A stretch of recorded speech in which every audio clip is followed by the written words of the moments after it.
en Tunisie et nous espérons le finir vers la fin 2018 ou alors le début 2019. Donc, pour cette raison, on a dit que l'année 2017 est l'année de l'infrastructure par excellence. Mais pour réussir cette transformation digitale et le changement du cadre juridique, d'où l'importance du cadre juridique. Et donc l'année 2018 sera l'année du cadre juridique par excellence. Et pour ça, on a au moins 3 projets importants. Le premier projet, bien sûr, c'est un moteur économique. Donner une opportunité que celui qui a une idée, il se concentre sur son idée et ne passe pas le temps à courir derrière les administrations, d'une administration à une autre, à chercher les autorisations. Et donc ce cadre juridique-là, nous espérons le présenter bientôt au Conseil des ministres et bien sûr le pousser vers l'Assemblée nationale. Le troisième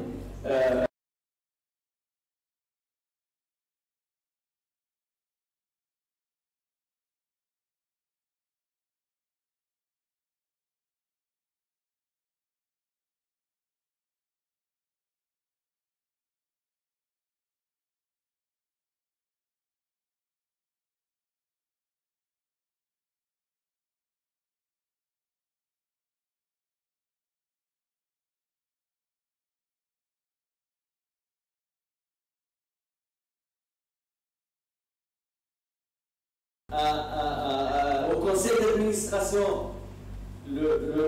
l'importance et le pouvoir d'agir et d'agir vite parce que le marché est concurrentiel et le marché nécessite des décisions très rapides et donc nécessite de sortir du cadre, on va dire, archaïque ou alors classique de la gestion du bien de l'État et donc donner un peu une souplesse à la gouvernance.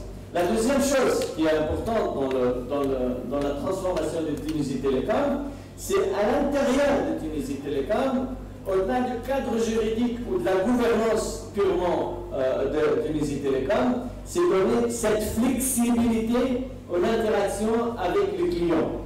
Parce que transformer Tunisie Télécom de technical centric à customer centric, c'est-à-dire le client devient au centre des intérêts de Tunisie Télécom et ça nécessite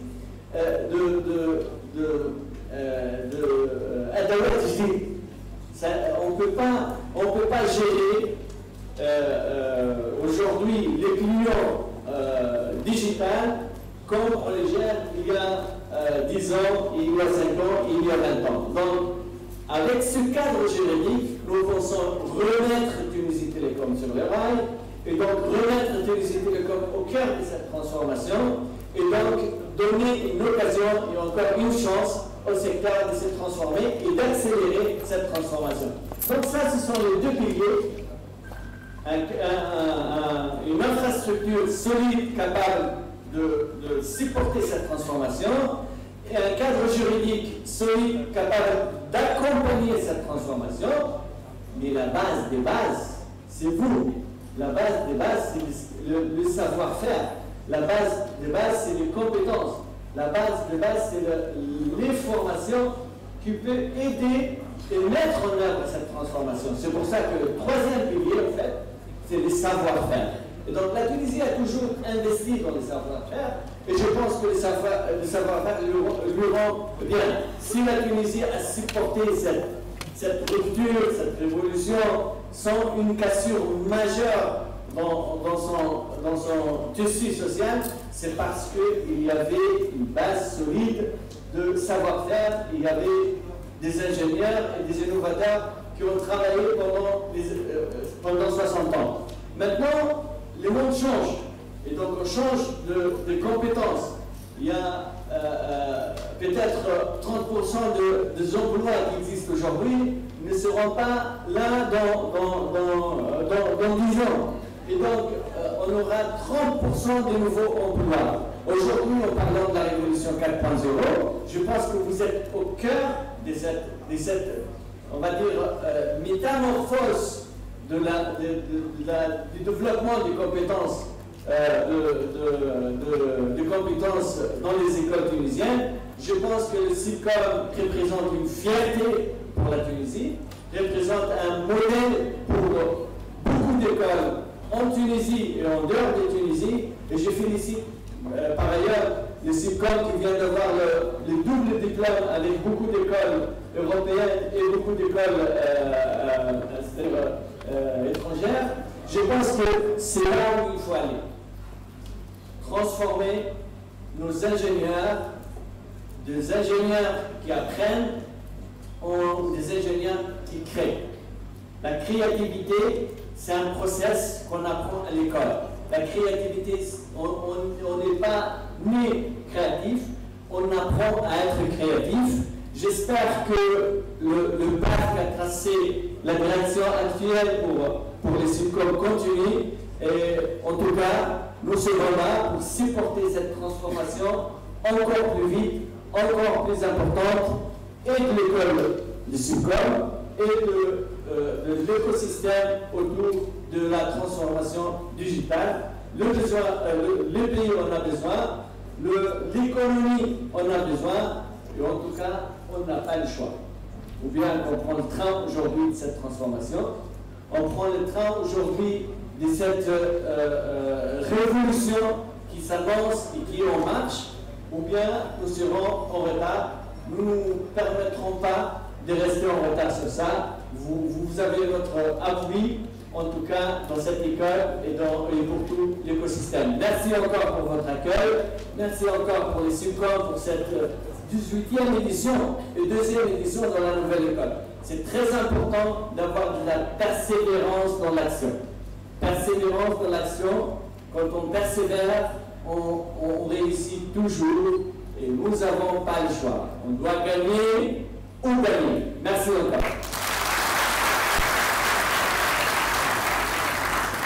Alors, merci.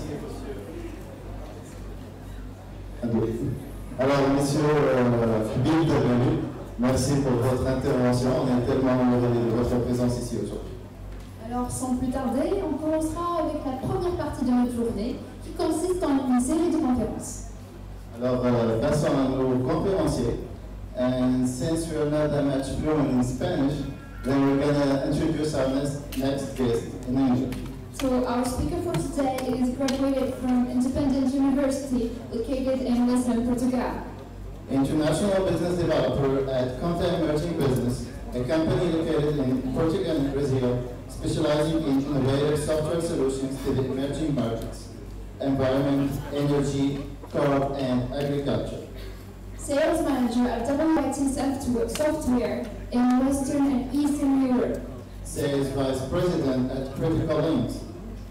Ladies and gentlemen, would you please welcome Mr. Vasco Correa, who's going to share with us some facts about IoT vision and available services.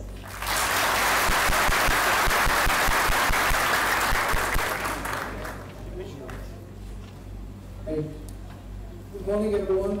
So, I'm using this because I will be projecting some slides. First of all, I would like to thank Sup'Com for organization of this event. Sorry for not speaking French, so non particulier de français n'est pas suffisant. Thank you. Secondly, Mr. Minister, thank you for sharing the vision. I think it's the right vision, and the announcements you did. I was able to understand 90% of what you said, and you seem to be right on track for Tunisia, creating all that infrastructure, changing visions, changing mindsets, moving from technology to customer-centric. I guess you saved me a couple of slides here that I got for today. So, to learn how to work with this, sorry. Okay, here we go. Who are we? This is the agenda for today at a glance. I will give you our view on the actual context, muchly focused on the industry 4.0, but essentially what is behind all this, so the IoT behind all this. And last but not least, so the vision that we have as a company working in the IoT landscape, and experience sharing. I think experience sharing can be the best thing that I can bring to all of you here today on what we are implementing, what has been implemented so far in several companies and institutions. So, Comta. I'm working for Comta. Actually, it's a company dedicated for IoT vertical solutions for those segments that you see there. We developed the software, but we also built up the complete solution from the software layer up to the end to the sensor. And we are working on energy efficiency management for buildings, for cities, for industries, for manufacturing, urban waste collection management for the cities, green spaces, even l'éclairage public, the street lighting management, solutions for agriculture.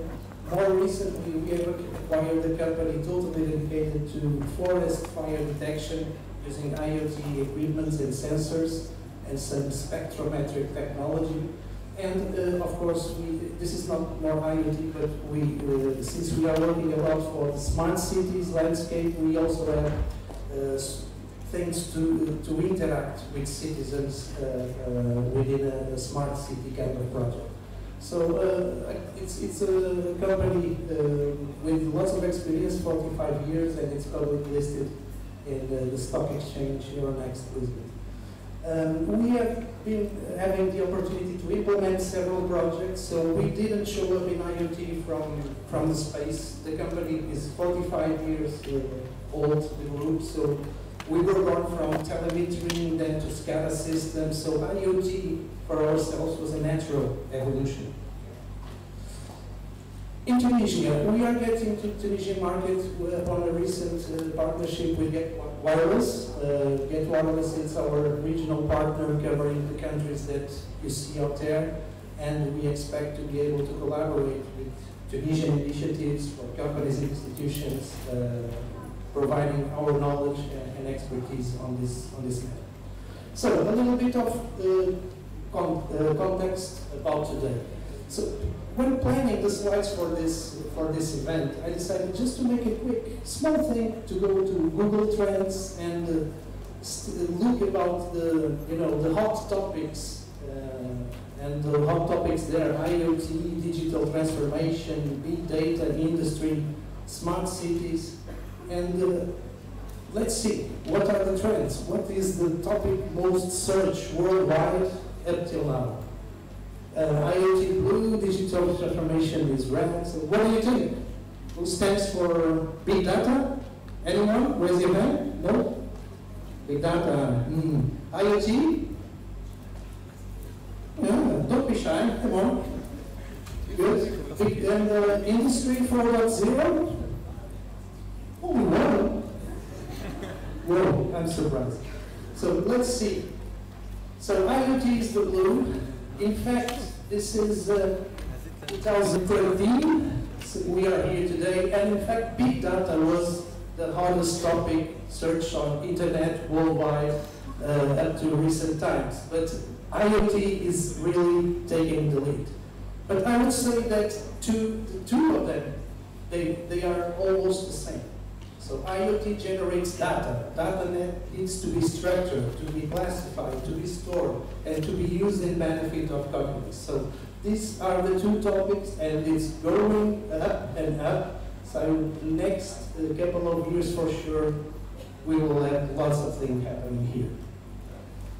So, and IoT organizations and institutions, what does a customer, an institution, an organization expect from the benefits that IoT can bring?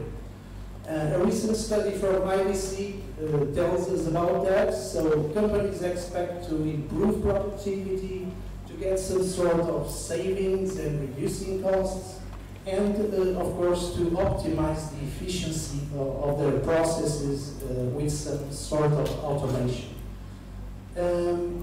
How many companies have launched IoT solutions? And this is data from last year, September 2016, in the scope of IT decision makers. So 31% responded yes, they do, they have launched. 43 they are looking to, And 55, they are saying IoT is strategic. So be ready, okay? What are the concerns? The top concerns of companies are around security, which are very valid ones. So the costs, people have no clue about how is it going to cost, how is it going to cost to maintain, and a very important one, which is lack of internal skills.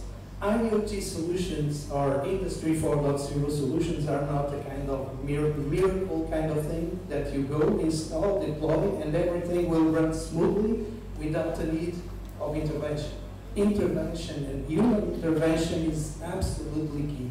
You need to take care of the solution, you need to take a look at the data, you need to decide on what you are going to do with that data. So I know that we are talking about fully autonomous systems. It's a myth. I think it's a myth. Human intervention and human final decision will always be there. Moving forward,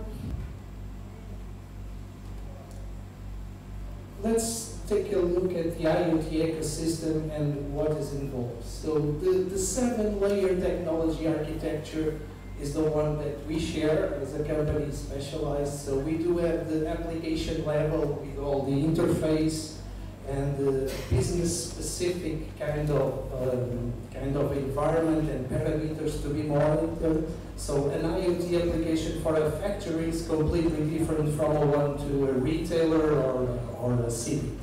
Then we do have several layers of presentation, software level, IoT platforms. You have like almost 1,000 IoT software platforms available today in the market.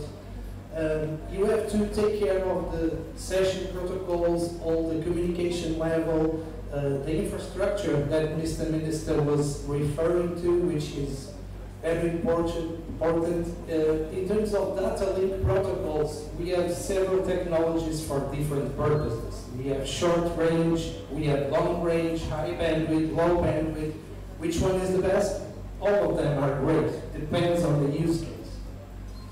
And then, of course, you have lots of hardware. You have the sensors, you have the gateways on top, you have some actuators if you are going to make systems autonomous and put the rules working. And this is what the customers see.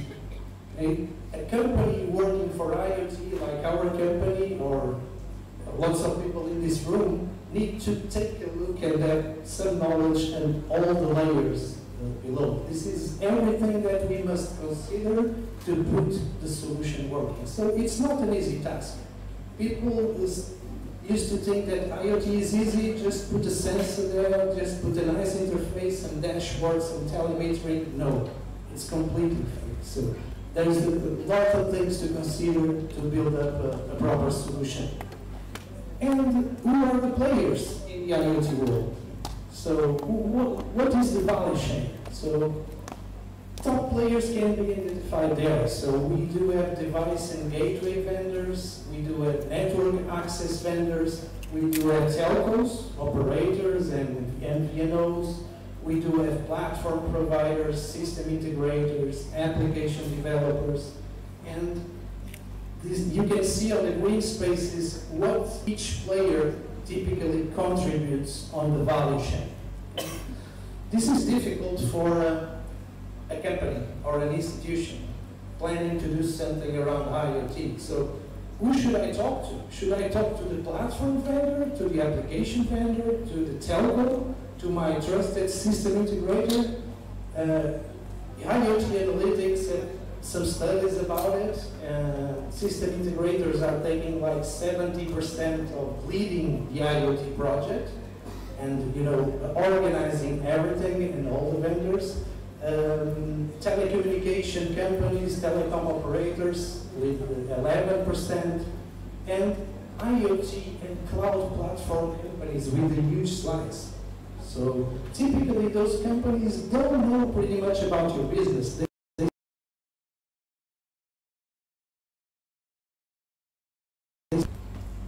In my humble opinion, from the experience, any of those players can lead your IoT project.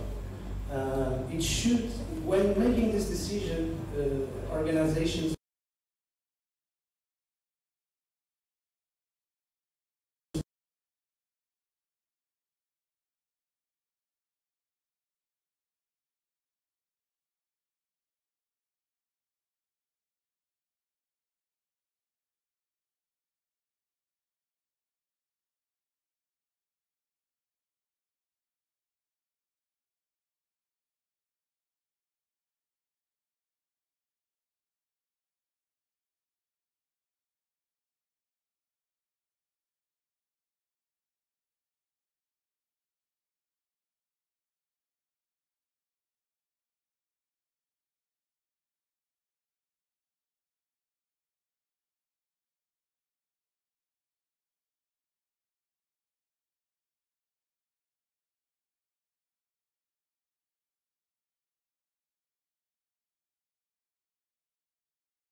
is learning about the behavior of the citizens. So the city of Lisbon knows that in that region, that group of containers uses to reach 90% in 2 days. So they can plan in advance. It's a simple example of how they are using data and predictive analytics to plan the daily life to save money with their operations. Another example, for instance, on another area, which is energy efficiency management, it's the Portuguese postal services, so equivalent to La Poste here in France. So, and they are using sensors, readers, actuators, and a central system to allow to have central monitoring and control to all their postal distribution centers, where they split all the post cards and the centers. So they have deployed a solution that will allow full remote control on lighting, climatization, and other systems like computer systems, and they have automated some aspects.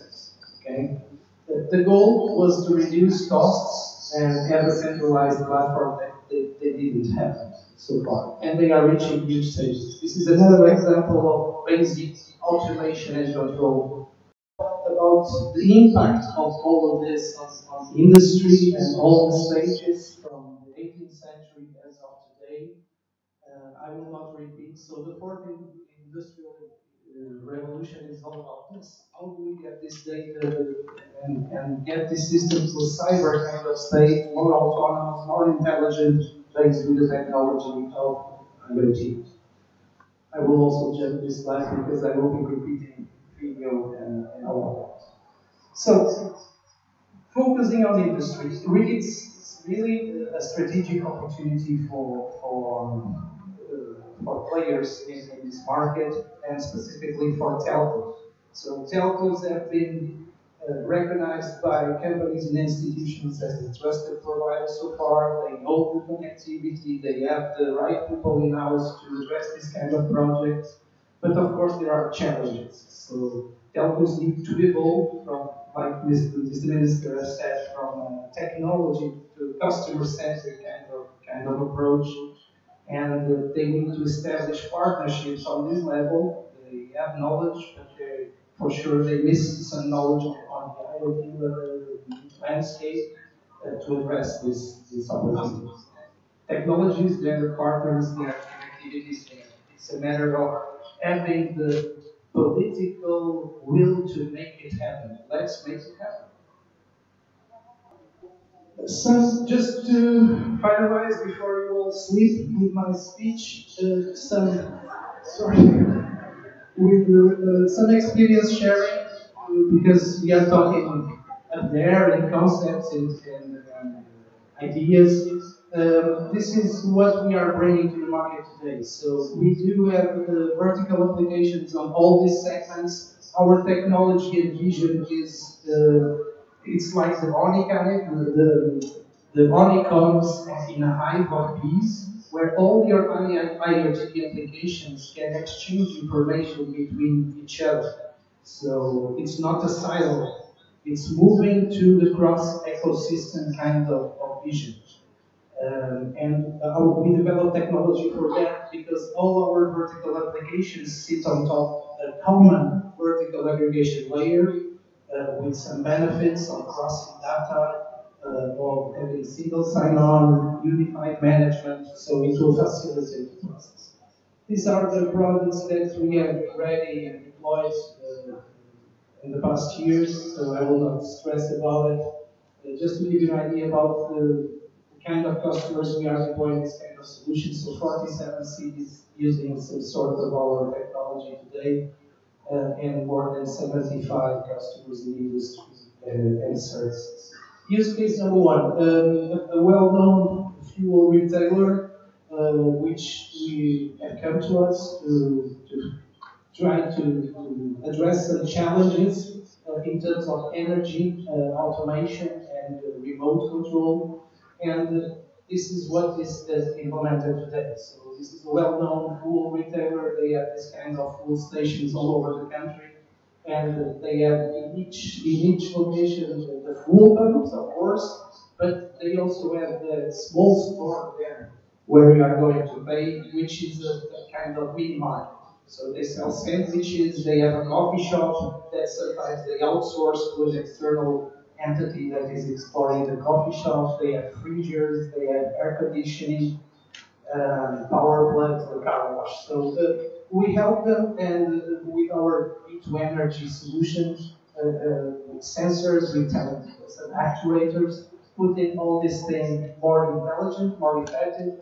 For instance, we are monitoring and remote programming the air conditioning. So before this project, it was the employee on each store with the remote control putting the air conditioning at 90 degrees all day, consuming a lot of energy. Now they can do this centrally. The same for freezers. They have freezers specific for sandwiches, another for ice creams.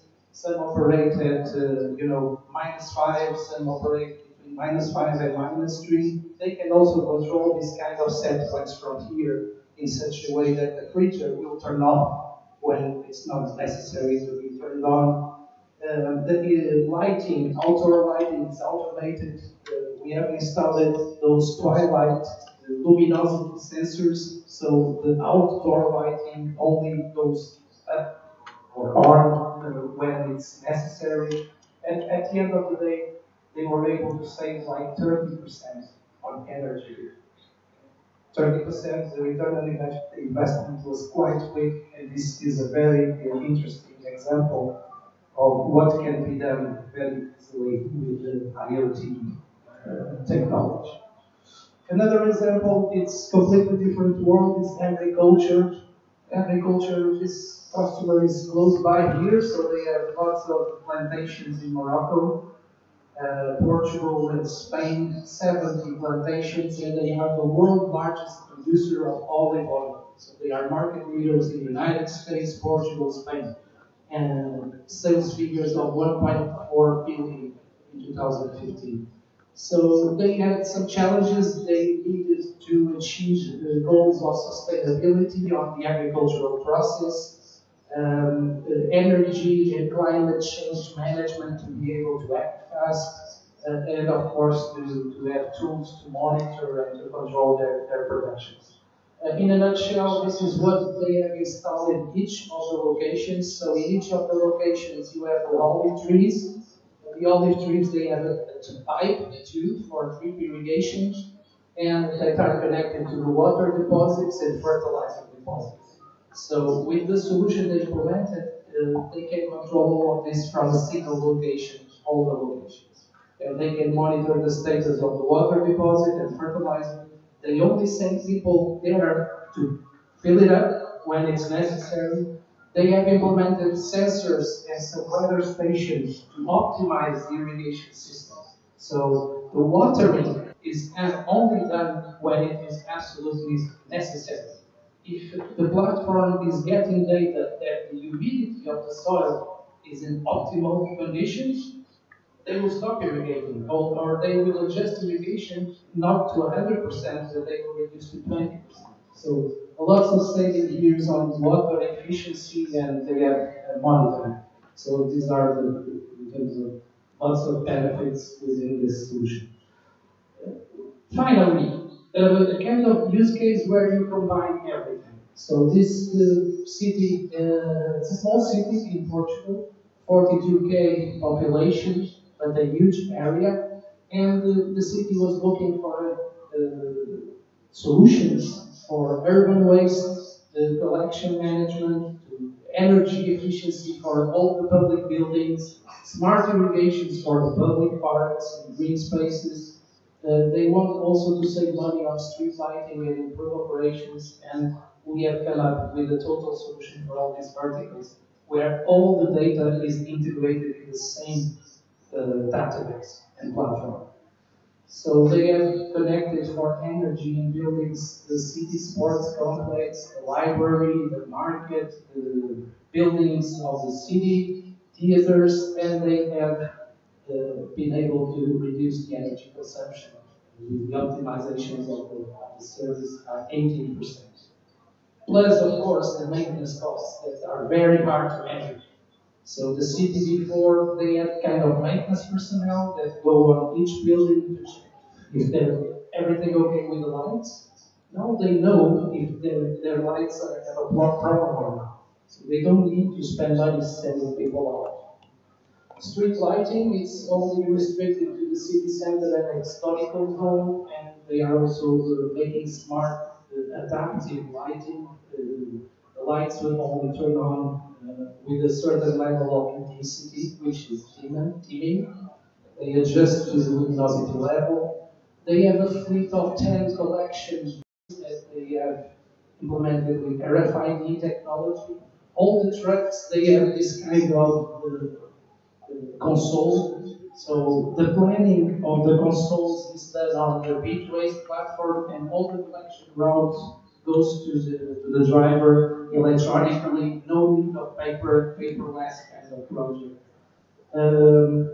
This is the project for smart irrigation on all the green spaces. Not all, currently only 49 cities, but it includes the football yard, the baseball court, the swimming pools complex, the main park in the city, and lots of roundabouts. And we have deployed with them a LoRa network covering all this city, and we made all the programming from the central location of the city for smart irrigation.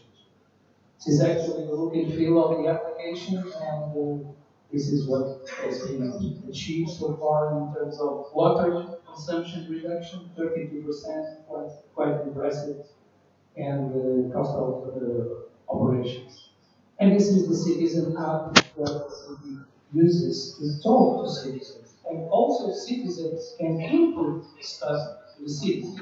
Me, as a citizen, I can go to a public park with this app, and something is broken, like chair is broken, I can take a picture, and the information is delivered to the municipality, so someone will take care of it.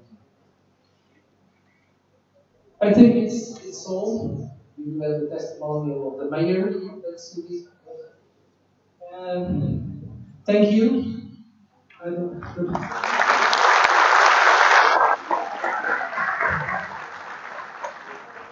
Thank you, sir. Thank you very much for sharing all these experiences and study cases from other countries on IoT. Actually, let me share with you a hint that could be probably helpful during your stay here in Tunisia. Most likely, when you're delivering a speech with a Tunisian audience, you're gonna get these poker faces. So nobody was asleep, don't panic. I can make sure like they're all interested in what you've done. Thank you very much. Maintenant, on va passer à la deuxième conférence intitulée Some Recent Research in Wireless Communication in the Fourth Industrial Revolution. Diplômé de Télécom Paris Tech depuis 1993, maîtrisard de Georgia Tech en 1995, titulaire d'un doctorat de Caltech en 1998, professeur en génie électrique à KAUST University en Arabie Saoudite. Avec un palmarès assez riche, comprenant le prix de reconnaissance en 2016 du comité technique scientifique de l'IEEE Communication Society, le prix Abdelhamid Choumen en 2016 pour les chercheurs arabes en sciences de l'ingénieur et de l'organisation inaugurale de coopération islamique, et le prix d'excellence en sciences et technologies en sciences d'ingénieur en 2017. Mesdames et messieurs, veuillez accueillir M. Mohamed Slim Alwini.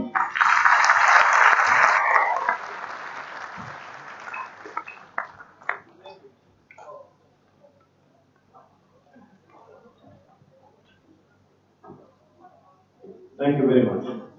I would like first to thank Sup'Com leadership, the organizer of the annual forum, for giving me this opportunity to come again here and to share with you some of my thoughts, some of the research being done in my research lab, and actually to share my thoughts about some of the development of wireless communication and how they relate to the fourth industrial revolution.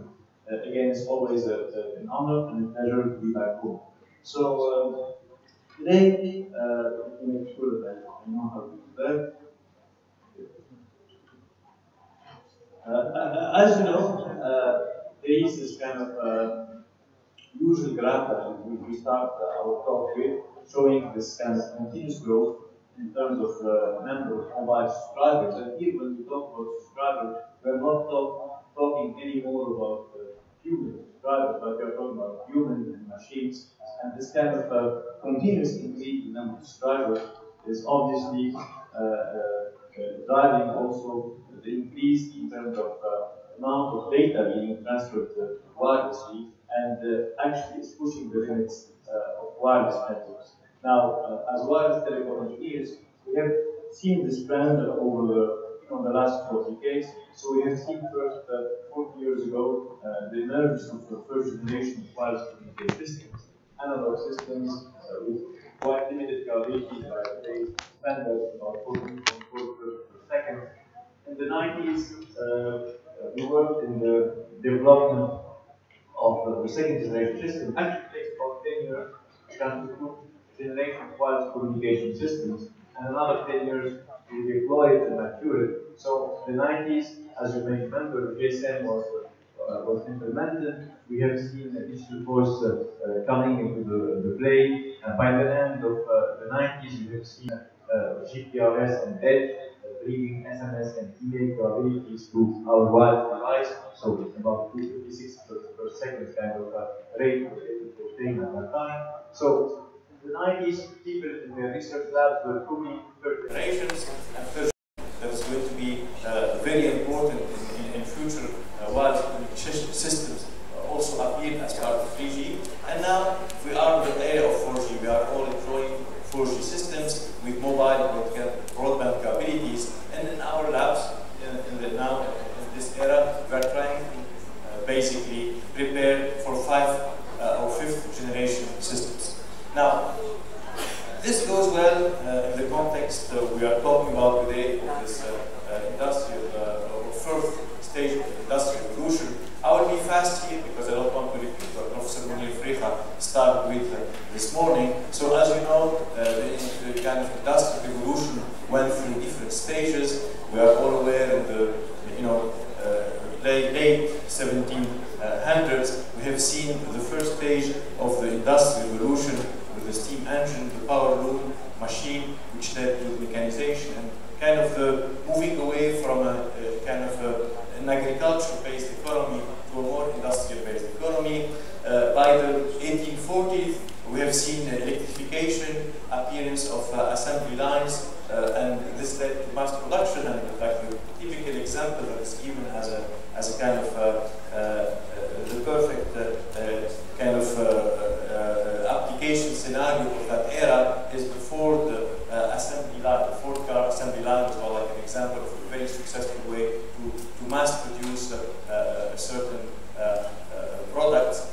And then by the 1950s, 60s, we have seen, basically with the emergence of electronics and computers, essentially automation and better and more efficient way to mass produce products. So now, actually, this is where kind of communication, more specifically wireless communication, is coming to help us move to this 4th stage. And the technical word being used usually is a cyber physical system. It's pretty much equivalent to IoT. You can call it IoT++. What cyber physical systems are, at least that's my understanding of them, it's essentially like a large scale or networks of connected devices, components. These can be sensors, this can be also actuators. So in a way, we are talking about different machines. They are interconnected, they are interacting with their environment, and essentially they are helping in our daily lives. So what is different from before is essentially human intervention is not always required. You can have these machines or these devices working in a closed loop. So we are talking about, in contrast to previous generation of wireless communication systems, which tend to be more passive, where essentially they were there to kind of probe, monitor, and report information for a certain human intervention. Here we are talking about more a set of sensors that are deployed, capturing, monitoring certain phenomena, going back to some central artificial intelligence making some decision, reporting back this decision to the field where actuators can take some action. So a completely closed loop system that are operating in autonomous fashion. Not all these systems will be operating in this way, but it is one manifestation of this cyber-physical system, which obviously will rely extensively on reliable, high speed in certain instances, low latency, wireless communication system. And this is where you see the kind of marriage between communications, between robotics, and to a certain extent, artificial intelligence. This is where we see this kind of connection being done together to be able to go to this fourth stage of the industrial revolution. So 5G is, in a way, trying to respond to that. And by the way, and that's my own thought about this, now people are talking about 5G. 5G, if I go with the timeline I put forward at the beginning of this talk, is 2 years down the road, is 2020. You know, the Japanese are promising to deploy the first 5G system with the Olympic Games of Tokyo in 2020. I don't think in 2020 you will see all the things that you see in all these articles and all these magazines of what we're promising the world. What 5G is now is pretty much a wish list of things we would like to do. Some of them may be delivered within 5G, many more will be delivered probably in 6G. It reminds me a little bit what happened when I was a PhD student trying to work on 3G with, again at that time, a big wish list.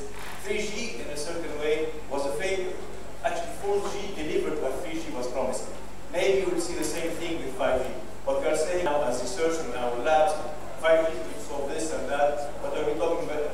Also about, in a way, in this following slide, it's like more a vision, a wish list. Some of it will be achieved within 2 years, 5 years. Many of these kind of interesting, in a way, science fiction kind of application may be deployed and may view reality as part of the fiction.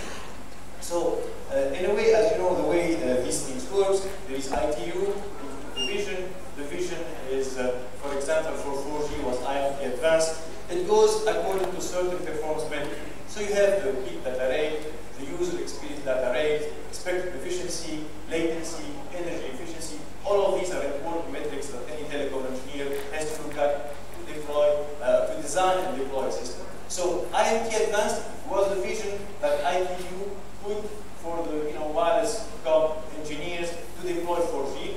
And that is the current, in a way, standard. Now, IMT 2020 is a kind of document that is putting the vision for 5G. And as you see, there is 10-fold to 100-fold improvement in all kind of dimensions. This is kind of, again, a wish list. It's a dream for many of us to be able to achieve all of these capabilities in one shot. And actually, this, in a way, has been recognized. What has been recognized is that 5G will not be able to come with all of these solutions in one shot or in a single flavor. Most likely, 5G is going to come in different flavors. They are calling these different user scenarios. There will be one user scenario, the first one, enhanced mobile broadband, which is going to be targeting extreme high-speed data transfer. That's one of the user scenarios that is going to be of great interest. The second user scenario is going to be touching this kind of IoT cyber-physical system, but again in a massive way. We are not talking anymore about few scattered devices being connected and being monitoring a certain environment. We are talking about a massive amount of device. Every single device in a home or industrial environment is going to have a certain SIM card and is going to be record information, and you'll be able, or you should be able to handle this massive amount of connection. Maybe some of them will be kind of transmitting a low amount of data, but there are many of them that you should be able to manage simultaneously. And the third kind of user scenario is also massive or extreme, but from a latency perspective and from a reliability perspective. These are the three user scenarios where people are putting efforts and people are developing some technologies. So when you look at the first one, it is pretty much what we have today, but at, with data rate that are much higher. We are talking about virtual reality, 3D video conferencing, maybe the forum of Sup'Com 10 years down the road. You're not required to have speakers or invite speakers coming in person. People will be in their home or in their offices giving their presentation. Some sophisticated camera will be taking picture, and here some hologram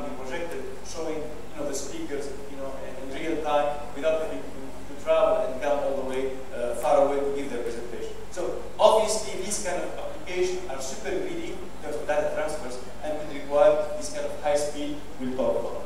But that's pretty much what we have today, pushed to some extremes of gigabit per second or multi-gigabit per second. Now, you have the second user scenario, which is this kind of IoT++, this kind of physical system kind of application, industrial environments, where you would like to see massive machine type of connections helping these environments, but they come, of course, with a lot of resources, many of them at the network layer, and how to handle this huge amount of connection simultaneously. And then the third, and I think from my perspective, from a research perspective at least, the most interesting kind of user scenario is this scenario of ultra-reliable and low-latency communication. Some people relate that to the so-called tactile internet. We are not talking anymore about transferring voice, like was the case in the very early wireless communication system generation. We are not talking anymore about just data transfer or even video transfer. We are talking about transferring a skill, a set of real-time commands that have to be done in extreme reliability fashion. And why they have to be done in an extreme reliability way? Because when we start talking about autonomous car driving, obviously we are talking about a network of cars that are talking to each other to be able to drive without the need of human intervention. Now, when we talk in nowadays kind of wireless communication system, if you have basically a failure, an outage, at the end of the day, it's just a phone call drop or a data outage for a few seconds, and that's the end of it. You reconnect, and you're able to basically recover data or the call. But in this kind of application of remote surgery or autonomous car driving, losing a connection can have catastrophic implications. And that's why we are talking about ultra-reliability, some kind of reliability that we have not seen or we have not been kind of thinking of implementing in the previous generation of wireless communications. Again, latency is super important because this car will be moving at a relatively high speed, and any kind of outdated information can again lead to some kind of catastrophic errors. And the kind of latency we are talking about, this latency is usually, of course, it depends on the network, it depends even sometimes on the device. There are a lot of statistics of this kind of end-to-end latency, depending on the configuration we have in place. Nowadays, for example, we are talking about 20 milliseconds round-trip delay in average. The kind of delay we are targeting is of the order of 1 millisecond. 20-fold improvement, and again, that's one of the challenges that we have to face or that we have to solve in the next generation of wireless communication systems. So now, going back to our kind of technical constraints as a wireless telecom engineers, obviously all of these things have to fit within the needed spectrum. As you know, the spectrum is naturally sort of the spectrum.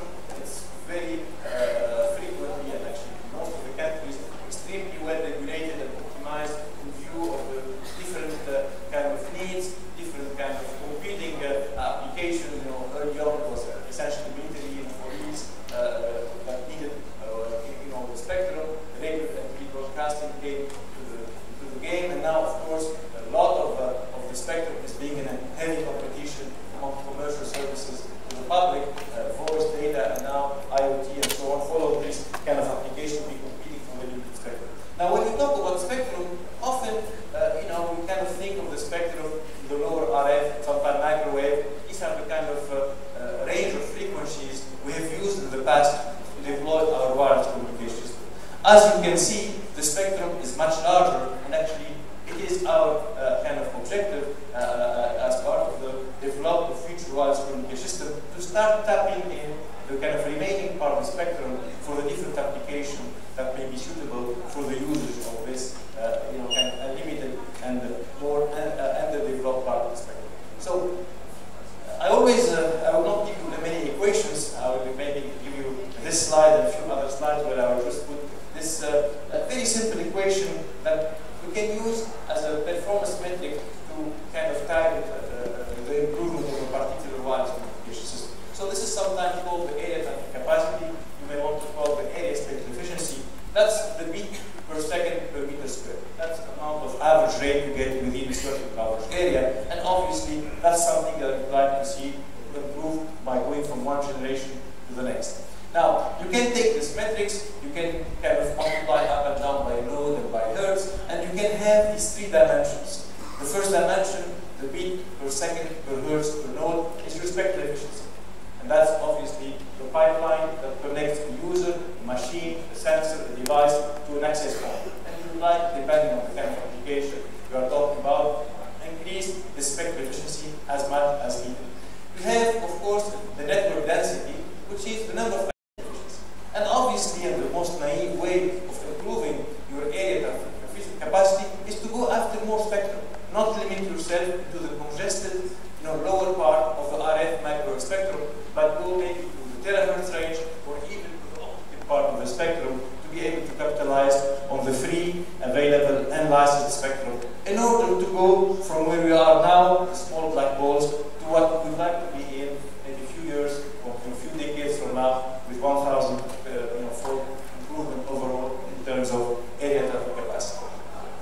So here is what I would like to talk about now is the kind of some of the enabling technologies, and here I'm talking mostly to my colleagues, some of the researchers at Sup'Com, maybe some other academics and other institutions in Tunisia, but also to the students. As you know, Sup'Com graduates every year many excellent engineers, many of them go to the industry, but also myself and many of my colleagues enjoyed the supervision of many Sup'Comians who became PhD students, eventually academics and professors in their own right.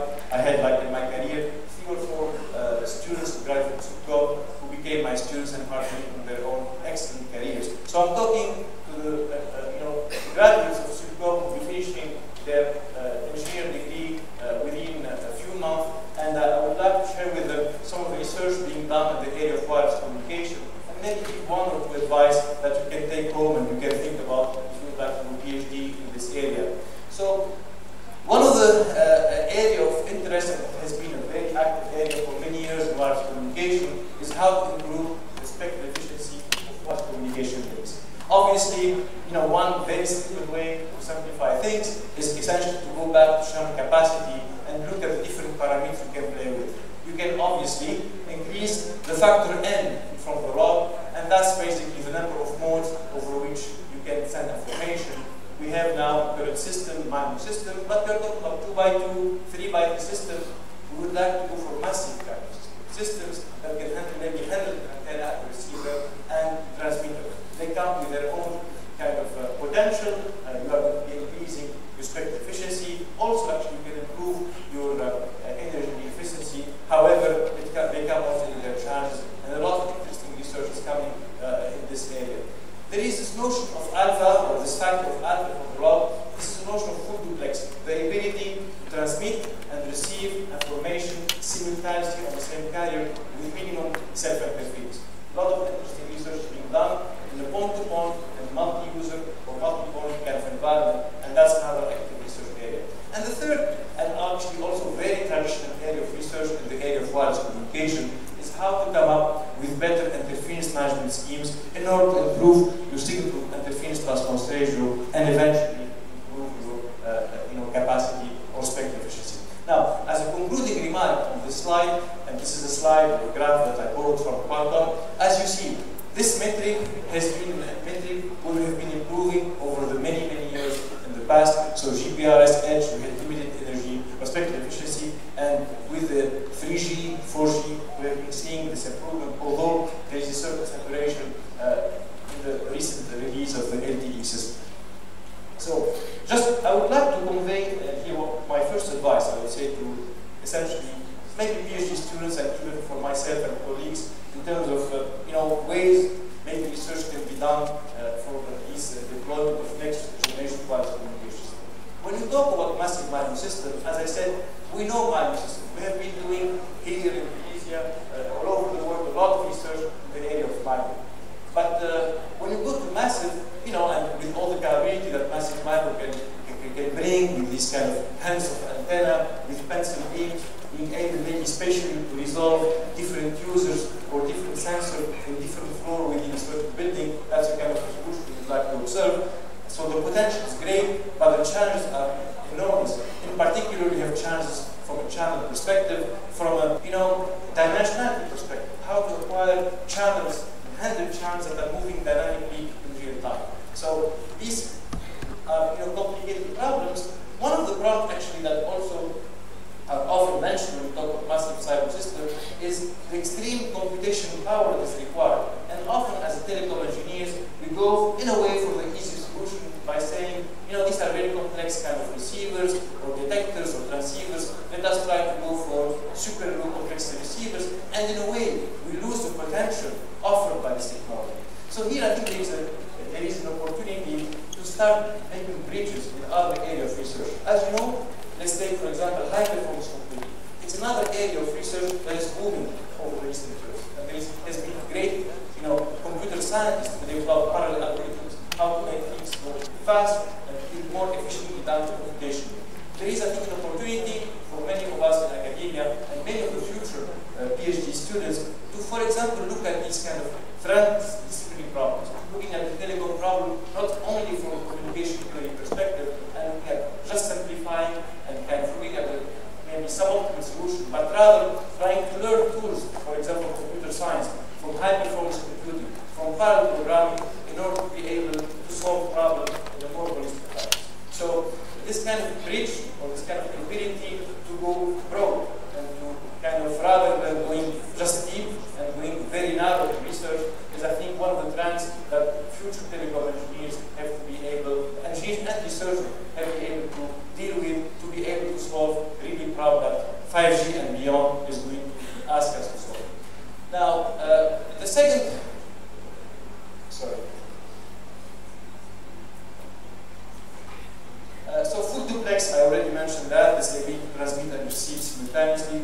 There has been some great research done, including in the area of full duplex relay, in the sense that now if you put full duplex into the picture and you have different sensors being deployed or different kind of device that need to communicate among themselves, you do not need to lose spectral efficiency in the sense that often when we talk about relay, often we say that we need to have at least a 2 time slot. A time slot to listen and then another time slot to receive, in part because we do not want to create self-interference.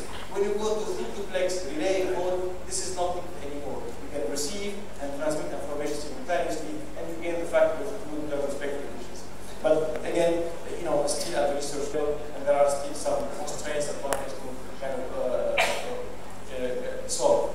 Now, just as an example of one nice interference management scheme that was recently developed, was developed in King's College, the group of Mika Dollar and King's College, got the Best Paper Award in 2015 on Sup'Com, and eventually made it to a publication magazine paper.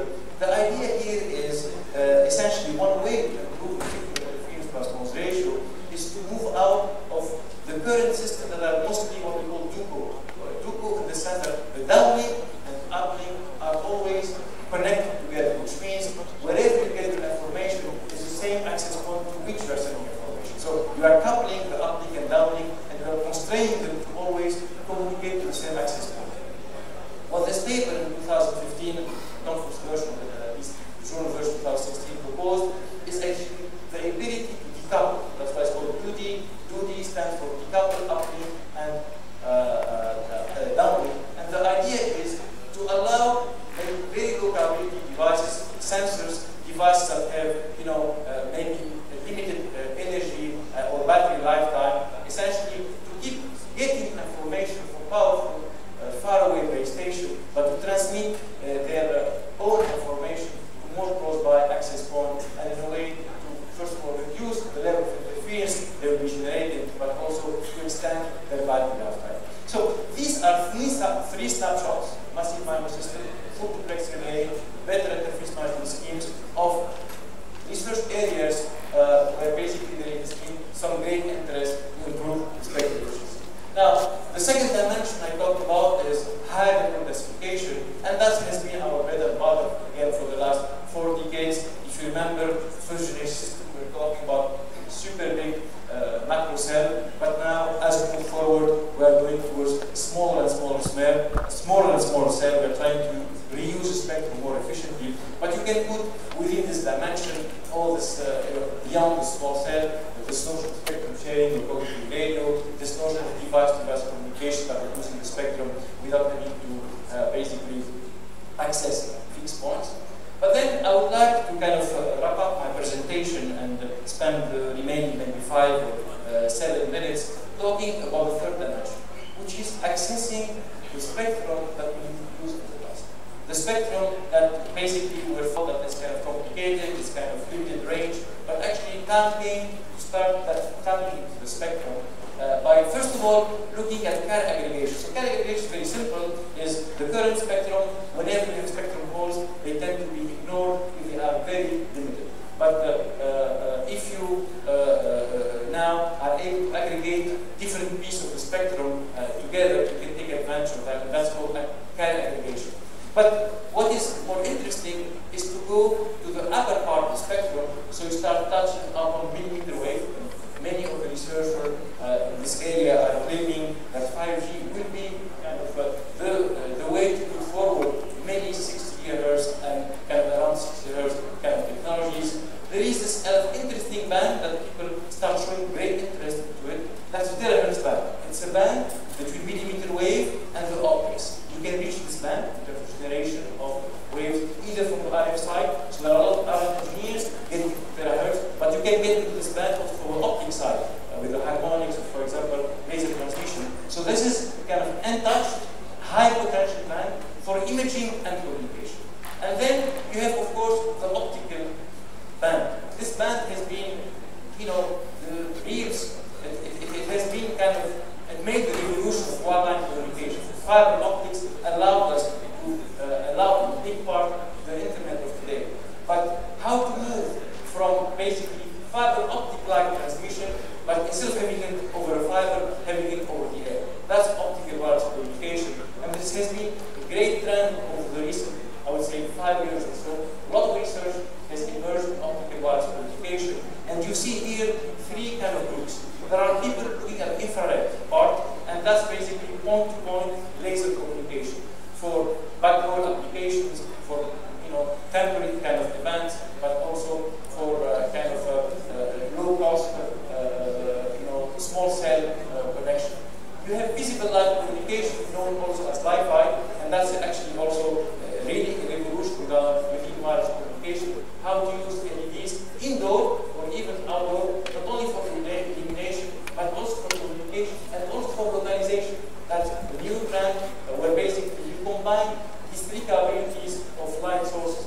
In a way, when you look at the phone today, the wireless phone, or actually even the phone that was developed many years ago, what kind of application did it have? It had an application, just the communication capability kind of application. When you look at the light bulb, it has been created for illumination, essentially. But the phone now, it's beyond communication with all the apps we see in our iPhones. It's offering hundreds of applications and it's helping us in many ways. Light bulbs, if the trend continues with the kind of every light bulb with its own IP address, becoming by itself a small microprocessor, will offer us many capabilities from lighting to communication to localization and beyond. So VLC or Wi-Fi also is a very active research area, and I think that's an area where we'd like to go to research for a PhD in the area of wireless communication. The last area of interest is UV communication, ultraviolet. Why it's interesting? It's a small niche, but still of very big interest, because as soon as you stop talking about optical communication, essentially you are restricting yourself in your mind and in the mind of many engineers to point-to-point, line-of-sight communication. That's essentially true for infrared, FSO kind of communication, pretty much true for VLC or Wi-Fi, but actually not true in the UV range, in the very high end of the optical spectrum. Actually, in this kind of very high end, you can observe and you can benefit from the same way we benefit from the RF waves with scattering. But of course, there are so many health issues that one has to deal with, some complexity of hardware that one has to deal with also with manipulation. So, because of time limitation, I will go quickly. So this was the 2 or 3 stuff I already talked about. That's VLC or Wi-Fi, the potential it offers for like temporary events, for kind of concerts, stadium, and people applications. UV in-house, this is like big advantage for publicity. We're the first to kind of come up with this record of UV transmission, 71 megabits per second combined on site on the UV range. It was very little distance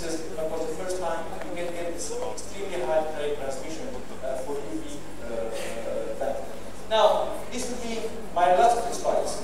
What I would like to say, there is interest in doing wireless communication in the ground, but there is also a lot of interest in doing optical wireless communication in the air.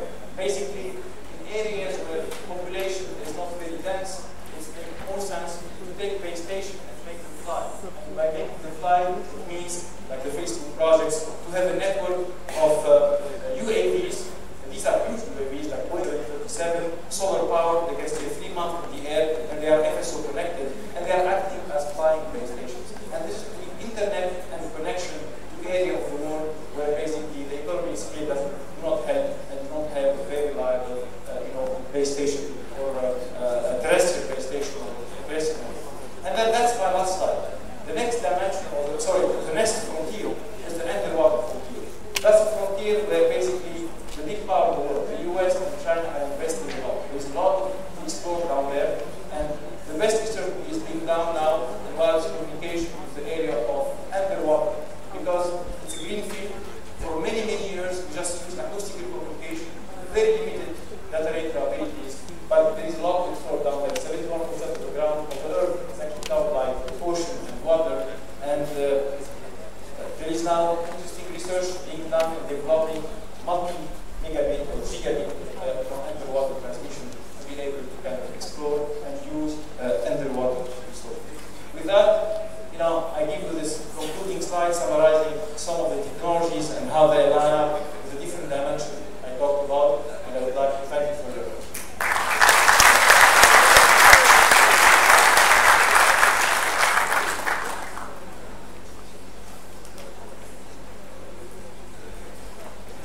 Merci Monsieur Mohamed Slimani pour votre intervention hautement instructive.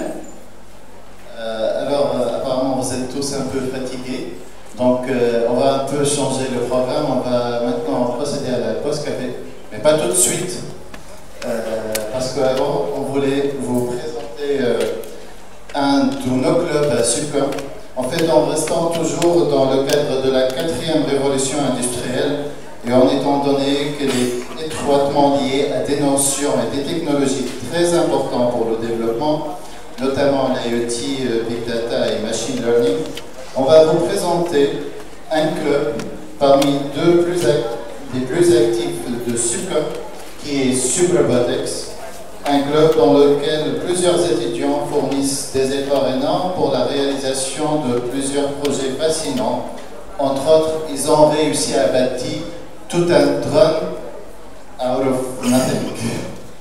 Donc, si vous avez des questions à ce propos, le club, ça sera dans le hall de Sup'Com. Ils vont lancer le drone là-bas. Et maintenant, on laisse avec une toute petite vidéo qui va décrire les activités du club.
Vous pouvez passer maintenant à la pause café.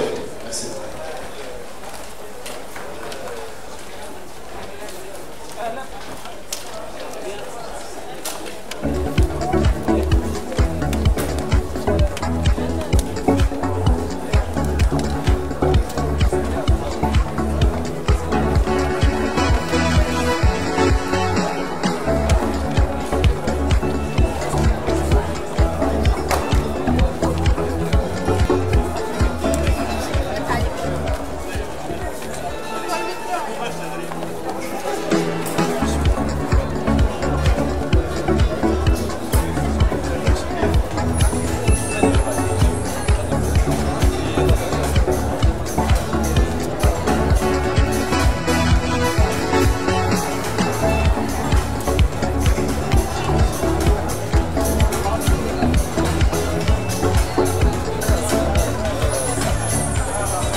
انا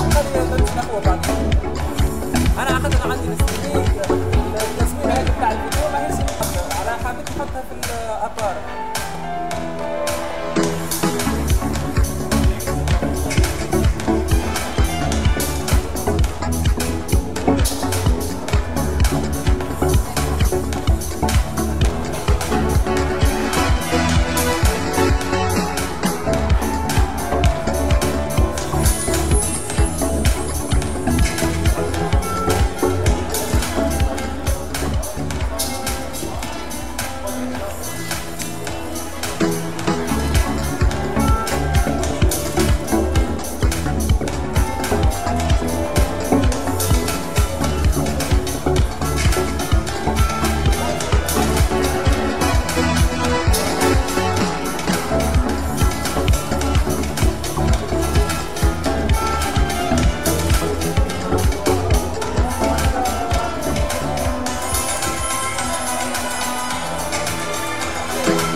Thank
messieurs, alors on va poursuivre le programme du forum pour cette journée.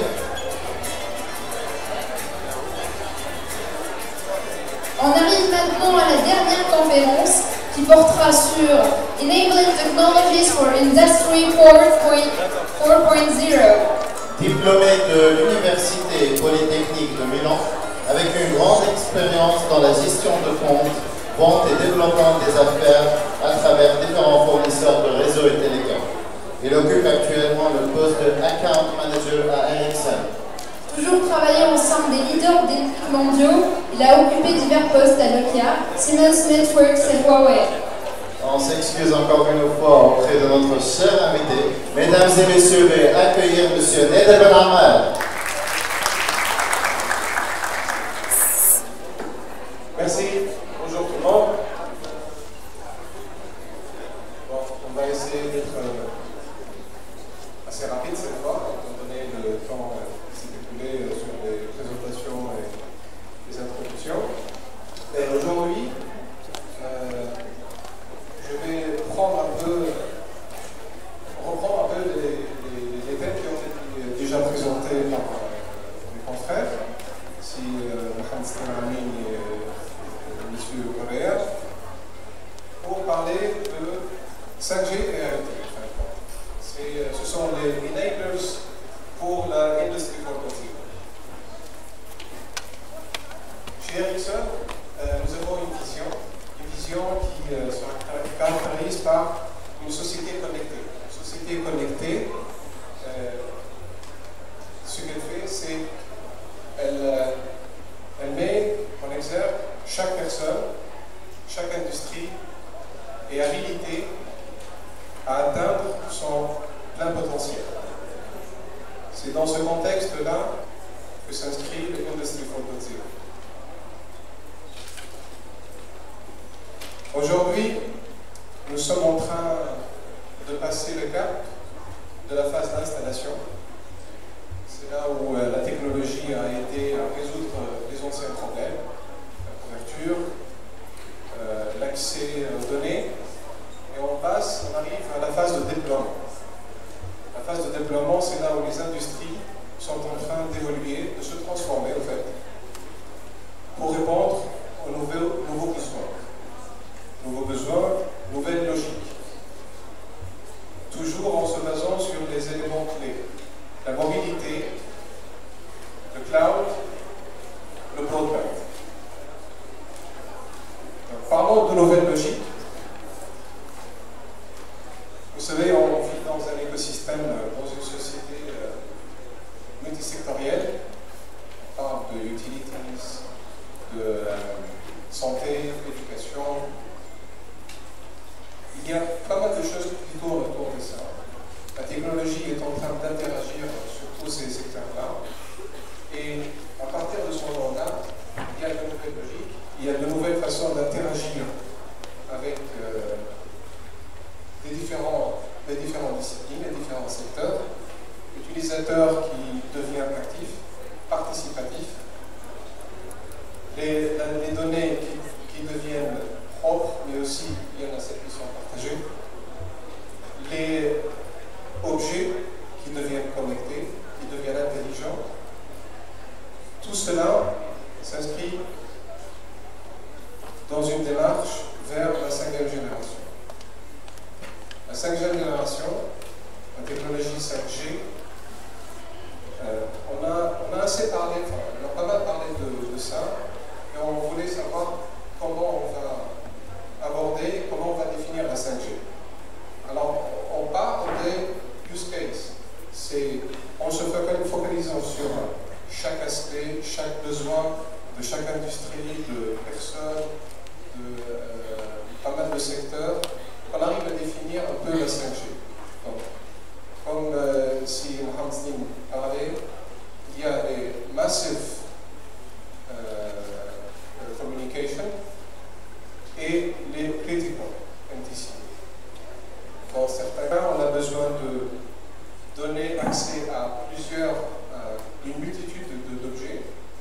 Dans d'autres cas, on a besoin de fiabilité. L'approche, elle est totalement différente.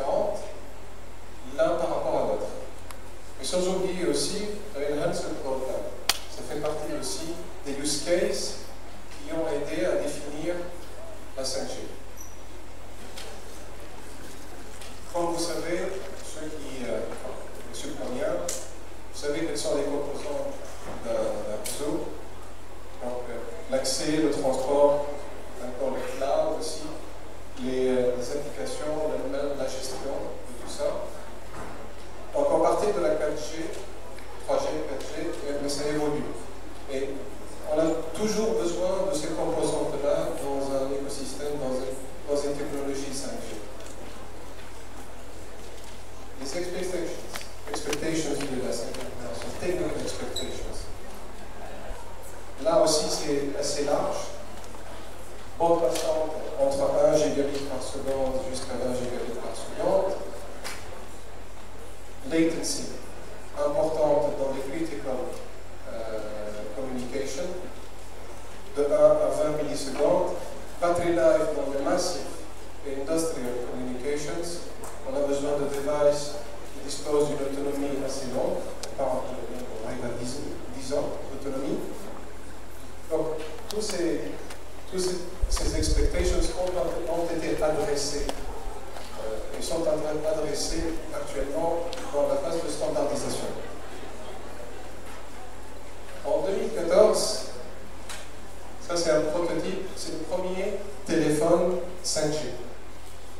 Ça a été présenté à Barcelone en 2014. C'est un peu plus gros que le téléphone smartphone qu'on utilise aujourd'hui. Cependant, c'est avec ce genre de prototype qu'on a commencé à standardiser la 5e génération. Actuellement, le travail est en train d'être accéléré. En 2012, si je me rappelle très bien, le ITU-R avait amorcé le travail de la standardisation de la 5e génération. On appelle ça le NT 2020. Aujourd'hui, on estime que le travail de standardisation de 5G sera achevé vers la fin 2018. Il y a pas mal de travail qui a été fait à partir de 2015. Il y a beaucoup de trials, de proof of concepts qui ont été accomplis avec plusieurs opérateurs, avec plusieurs intervenants dans l'industrie aussi, qui sont en train d'aider à accélérer ce travail de standardisation et le lancement commercial prévu à partir même de 2019 et peut-être même de 2018 dans certains cas de 5G. Là, je vais vous montrer un exemple, une vidéo d'un proof of concept qu'on a fait avec China Mobile pour une entreprise, une société qui fait des composants électroniques. Et là, on a mis en place un réseau dans la factory pour automatiser certaines actions. Si vous voulez bien cliquer sur... Merci.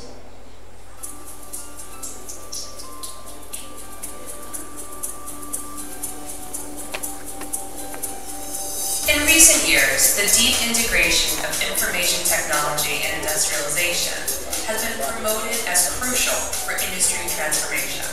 5G networks provide key enabling technology for intelligent manufacturing. For example, 5G network slicing technology can provide targeted industries with customized networks, even at enterprise level.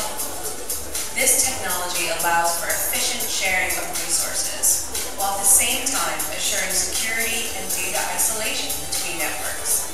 Distributed deployments of 5G core network functions will enhance network performance by dramatically reducing latency, which makes the network respond faster to the user experience.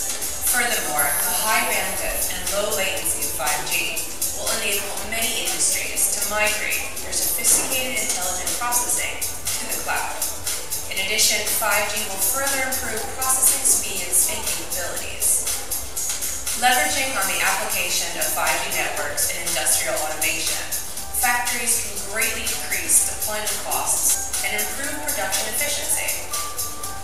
slicing for industrial automation ensures low latency, high reliability, and security for industrial production. With cloud and big data smoothly integrated with traditional industries, manufacturing processes and control will become flatter, more customizable, and intelligent. With 5G networks, production equipment can be seamlessly connected together and also linked with design, procurement, warehousing, and logistics. This will enable the construction of a future-oriented, intelligent manufacturing network.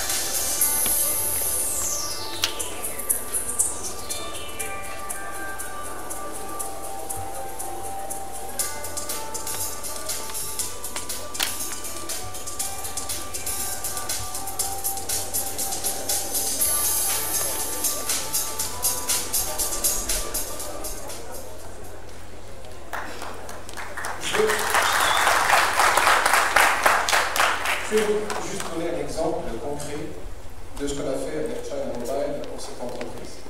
En fait, ils construisent des composants électroniques et un des points qui a été vu avec Ericsson et China Mobile, c'était qu'ils ont des tournevis électriques automatiques. Et ces tournevis-là, qu'est-ce qu'on a fait? On les a équipés de sensors en narrowband IoT. Et ils doivent être calibrés, en fait. D'habitude, ils doivent être calibrés manuellement. Donc, c'est un temps et des ressources qui sont déployées d'une manière périodique pour contrôler et ajuster ces tournevis. Avec l'IoT, avec le narrowband IoT, les sensors et toute l'architecture derrière, bien sûr, on a automatisé ce process-là.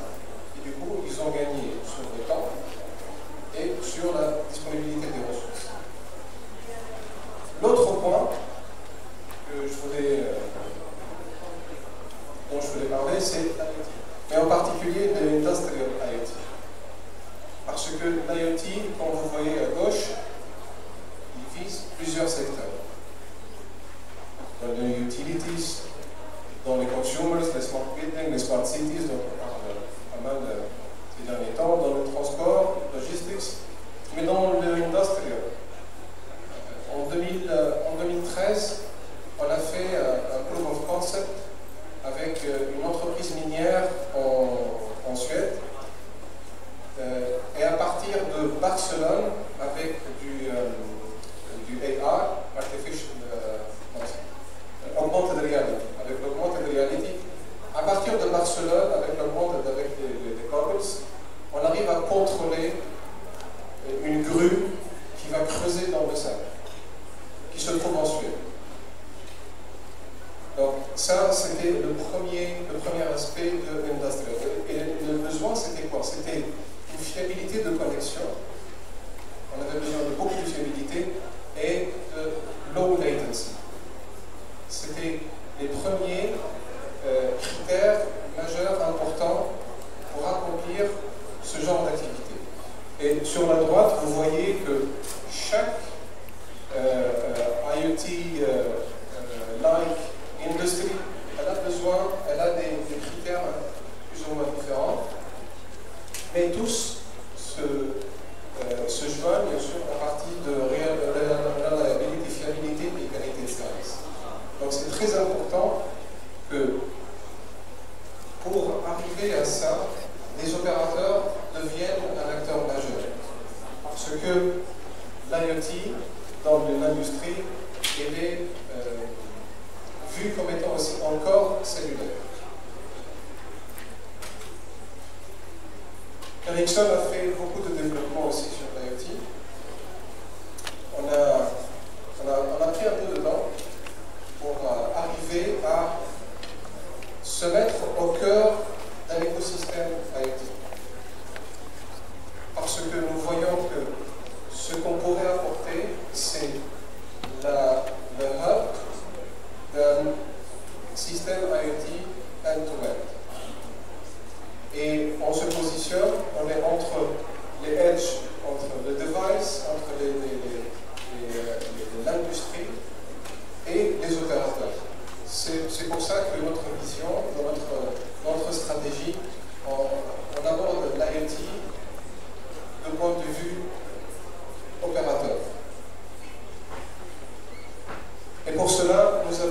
développer aussi l'accélération de l'IoT.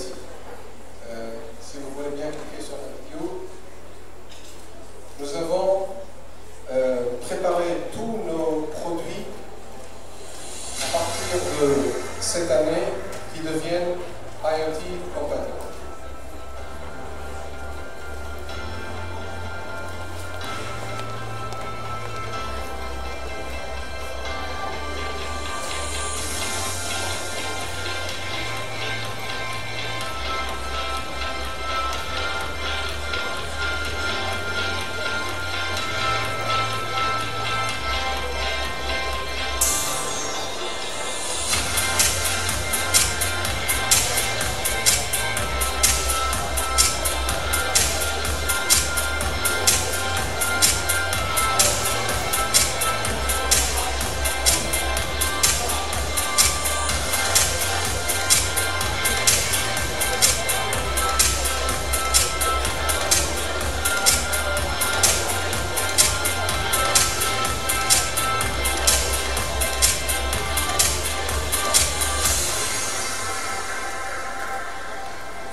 Voilà, avec ça je termine ma présentation, mon réaction, et j'espère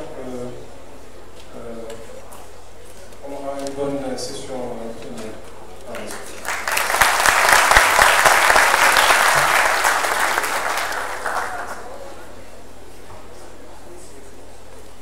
Alors, merci beaucoup, Monsieur Nader Namad, pour votre intervention hautement instructive.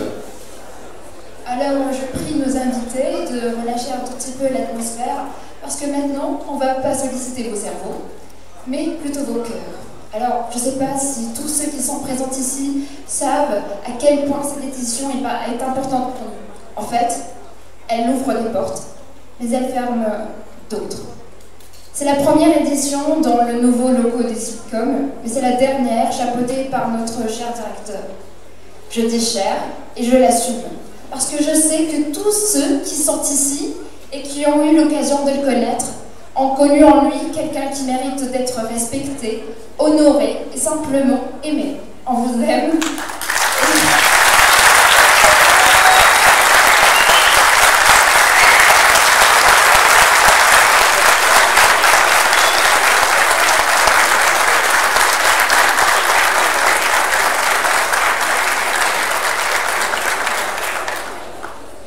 On vous aime, monsieur le directeur Mounifira, pour votre contribution à Sup'Com.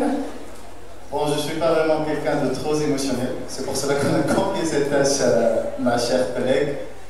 Mais sérieusement, vous savez tous que monsieur Mounifira, il a trop contribué pour que Sup'Com soit qu'elle est aujourd'hui.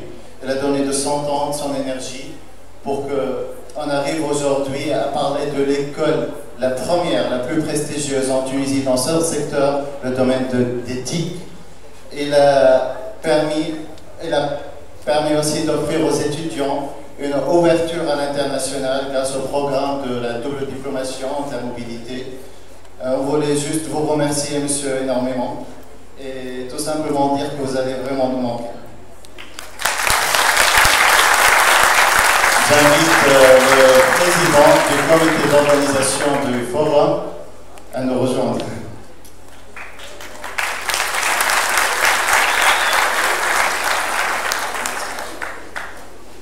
Monsieur Mahdi Masmouti.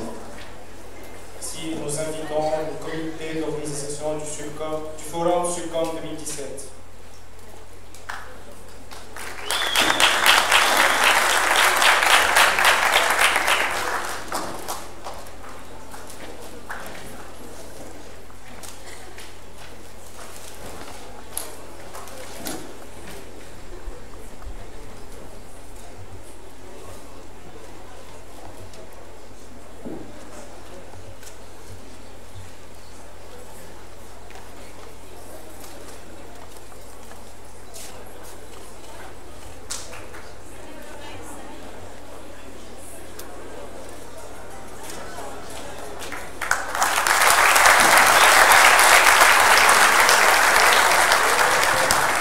Merci beaucoup. Merci beaucoup, chers étudiants, pour cette petite action que j'apprécie beaucoup. Je suis très content et j'avais l'honneur de diriger l'école pendant 2 mandats, 6 ans. Et pendant les 2 mandats, nous avons laissé étudiants au cœur du système. Et ce que j'ai dit toujours, notre raison d'être était l'étudiant. On a essayé de pousser tout vers le profit de l'étudiant et je suis très content et Sup'Com a évolué et la majorité pourrait confirmer ceci. Et je remercie aussi tous mes collègues parce qu'on a avancé, c'est pas seulement alors tout un comité pendant le premier et le deuxième mandat. Et je suis très content que Sup'Com aujourd'hui est devenu connu, c'est pas seulement en France, en Allemagne, en Italie, partout au Canada. Et c'est très important. Et un point, une recommandation, peut-être que malheureusement on n'a pas pu concrétiser, c'est l'association des anciens Sup'Comiens. Et là, je vois plusieurs étudiants anciens ici. On a essayé, on a fait des tentatives pour créer ceci, parce que eux peuvent jouer le rôle d'un bridge entre l'université et le monde industriel. Alors j'invite tout le monde à mettre les bras dans la pâte pour avancer mieux, pour mieux avancer avec l'école sur l'industrie. Parce que le point faible des universités tunisiennes est que le lien entre l'université et le monde industriel est faible. Nous avons réussi à Sup'Com un peu de concrétiser quelques actions, mais ce n'est pas suffisant. Alors, un appel à nos anciens, nos chers anciens Sup'Comiens, qui sont ici présents nombreux, à nous aider pour concrétiser ceci. Et là, je souhaite la bonne continuation parce que Sup'Com, je parle de structure, ce n'est pas des noms. Alors, Sup'Com va continuer avec mon collègue qui est en mission aujourd'hui, le professeur Sofiane Chérif, qui va terminer la mission et ça va être toujours vers l'excellence et dans ces perspectives. Merci beaucoup et bonne chance à tous.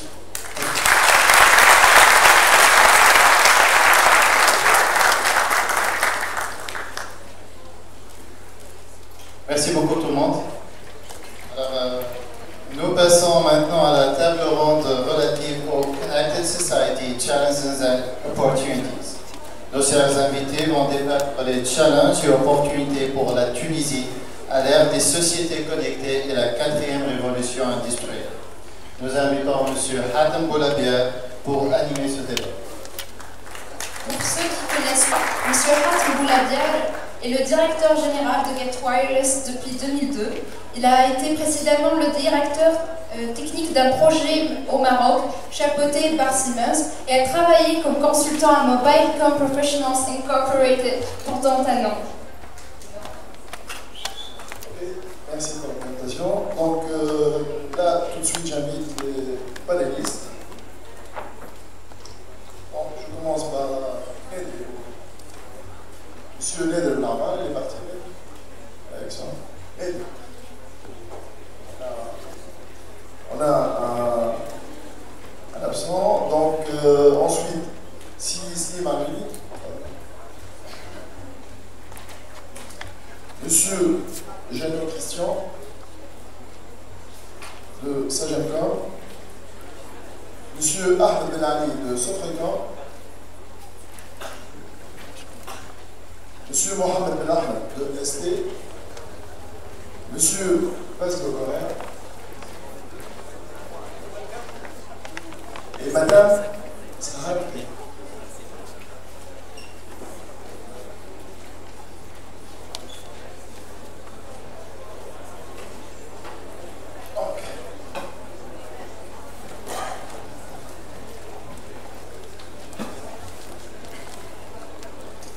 Donc, dans la continuité de ce que disait M. Mounir, l'étudiant est au cœur de la mission de Sup'Com. Moi, je vais remettre, je sortis un petit peu des questions que j'avais préparées. Donc là, j'improvise. Donc, je vais remettre l'être humain, le citoyen, l'élève, au centre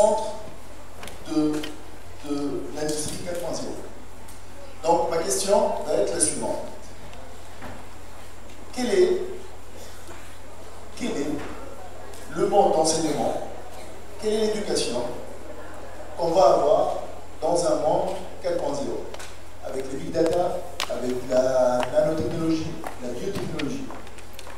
Déjà, si on comprend... Sup'Com,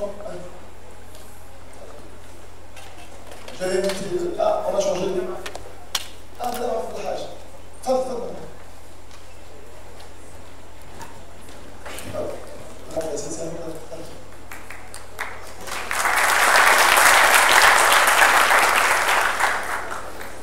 Donc, comme vous le savez, c'est quoi l'éducation? L'éducation, c'est la transmission de la connaissance.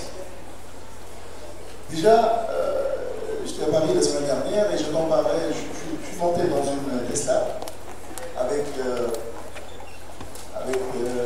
son écran en 17 pouces.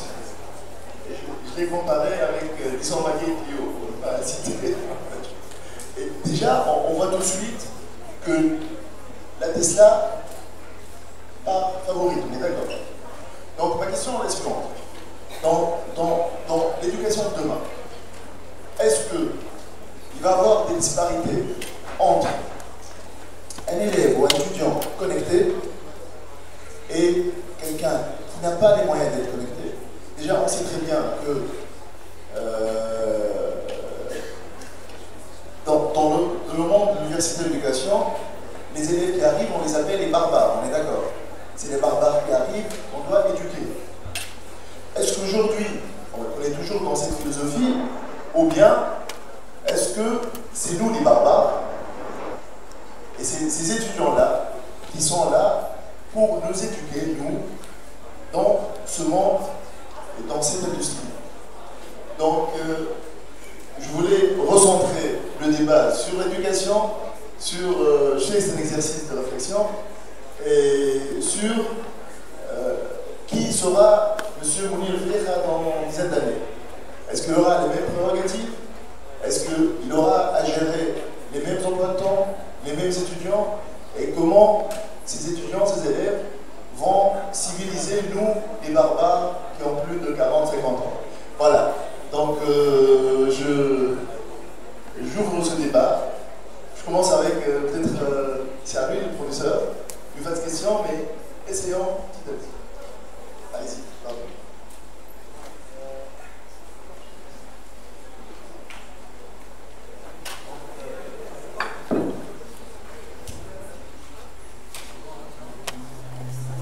Ça va? Je crois qu'on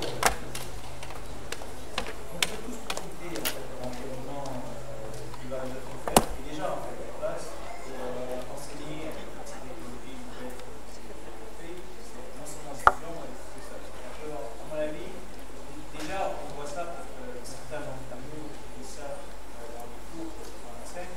Je crois que l'enseignement traditionnel où on doit se réunir de manière régulière avec des heures fixes en mode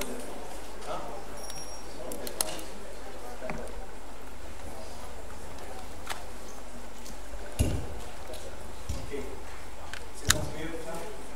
Donc, à mon avis, il faudra utiliser ces nouvelles technologies qu'on enseigne parce que, comme je disais, je ne crois pas que c'est toujours nécessaire, c'est plus nécessaire d'avoir des cours qui sont organisés d'une manière classique, traditionnelle, de voir de manière régulière, pour avoir des cours soit pour la dispo ou bien en privé. Ce qu'on peut faire beaucoup plus, c'est faire des cours qui sont en mode flip post, où le cours peut être bien préparé par le professeur, peut être en ligne, les étudiants peuvent en fait lire, se documenter, voir d'autres cours qui sont disponibles maintenant sur Internet. Et quand on se voit, on se réunit en cours ou en TD, c'est plus sur des thèmes qui ont été préparés, où les étudiants viennent en cours avec des questions préparées et le prof facilite un peu de discussion qui peut se passer entre les étudiants entre eux, entre le prof et l'étudiant. Il y aura toujours la possibilité de faire des exercices, des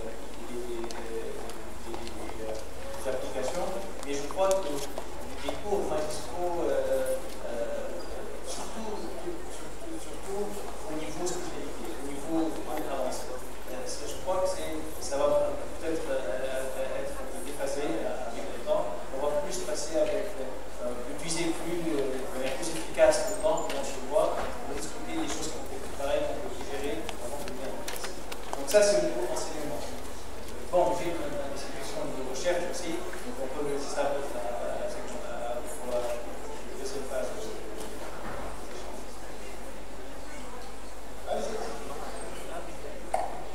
Bonjour à tous, je suis responsable du Laborange Labs de Sup'Com 2K17. Alors la question me plaît très bien, le mot barbare me plaît très très bien, je t'en remercie. On est entre nous, là on peut dire les choses telles qu'elles sont, n'est-ce pas? Oui, il y a un vrai conflit de génération, il y a un vrai gap entre les jeunes qui sont là et nous. Aujourd'hui, dans mon métier, ce que je vends de la compétence et de la matière grise. C'est un peu ce pourquoi le corps des professeurs ici et Simone travaille tous les jours. Donc moi, mon métier, c'est de vendre ça à des gens très experts, des gens qui viennent de pays développés. Et la course est désormais la même. On n'est pas dans une course où la compétence en Tunisie, elle a sa compétition. On est dans la cour des grands, tous ensemble. D'ailleurs, je me demande s'il y a une autre cour, un autre cours en tout cas, une autre cour. Donc, ce que vous faites aujourd'hui, ce que vous étudiez aujourd'hui est compétitif avec ce qui se passe dans le monde. J'ai eu du mal à le réaliser en me disant toujours, oui, bon, on est à Tunis, non, désormais, on est tous ensemble. L'expert, si l'expert, il est expert vis-à-vis de toutes les entreprises, vis-à-vis de toutes les industries. Donc, oui, on vient d'un monde barbare où il fallait faire une très grande école, il fallait aller dans des grandes universités, passer des concours très difficiles pour être compétitif dans un monde technologique avancé. Aujourd'hui, ce n'est plus le cas. Et pourquoi? Parce que l'information est disponible. Il faut avoir envie d'y aller. Il faut bien sûr avoir une bien faite, vous êtes tous ingénieurs ici, l'esprit d'analyse, tout ça, vous l'avez. Mais c'est pas fini, c'est pas le jour où on a le diplôme que tout s'arrête. C'est là que tout commence parce qu'il faut continuer à apprendre. Et il faut toujours apprendre. Et je vous avoue une chose, parce qu'on est entre nous, c'est plus difficile d'apprendre à 40 ans qu'à votre âge. Et là, elle est là la compétition. Elle n'est pas du tout dans l'université ou l'école qu'on a faite. Et aujourd'hui, je vois dans les jeunes, j'aime aujourd'hui dans mon organisation, c'est extrêmement brillant, leurs idées, leur esprit de collaboration. Et je ne le dis pas pour leur faire plaisir, je le dis par expérience. Maintenant, un manager qui, à mon époque, on ne lui parlait pas trop, c'est lui qui a inventé les choses, c'est lui qui décidait les choses. Mais aujourd'hui, s'il ne s'ouvre pas vers les ingénieurs qui sont vous, il rate quelque chose et il ne décidera pas de bonnes choses parce qu'il a besoin d'être nourri par ce que disent les jeunes, parce qu'on ne le veuille pas, ils en savent aujourd'hui beaucoup plus que nous, on le savait à leur âge. L'information, elle est complètement disponible, il faut aller la chercher, il faut vouloir la chercher. Pour revenir à ce que disait Cécile par rapport aux cours magistraux, eh ben, je pense qu'à un moment donné, l'élève ira quand même dans un cours magistral parce qu'il a envie de voir une personne lui dire quelque chose. Pas l'information. Il va lui dire peut-être l'utilisation d'une information, son expérience personnelle qu'on ne pourra pas lire dans les livres, un case study comme l'a fait monsieur ce matin. Ça, ce sera difficile de le trouver dans l'information à court terme, dans l'information disponible sur Internet. Et donc, on ira dans des cours magistraux, mais pour cela, mais pas du tout pour apprendre le TRM qui est déjà expliqué dans les bouquins, sur YouTube, sur tout ça. Donc, et là, je vois de plus en plus d'universités se mettre dans les cours à distance, dans les cours électroniques. À la fin, le professeur devient finalement plus précieux, contrairement à ce qu'on pense, parce qu'il détient une information précise et concise. Vous n'êtes pas obligé de passer des heures avec un professeur pour connaître sa valeur. Sa valeur, vous allez aller direct au but avec lui. Pas besoin de passer des heures à expliquer le théorème, à démontrer, parce que tout ça, à un moment donné, va être disponible pour tout le monde.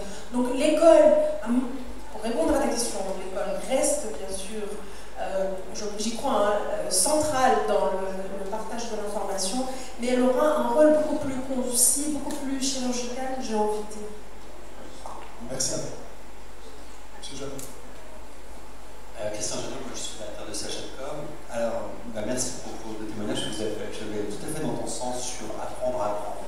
Alors, déjà, je vais partager avec vous ce qu'on a déjà mis en place en Tunisie, parce que ça marche. Donc, avec Sup'Com, avec aussi d'autres écoles.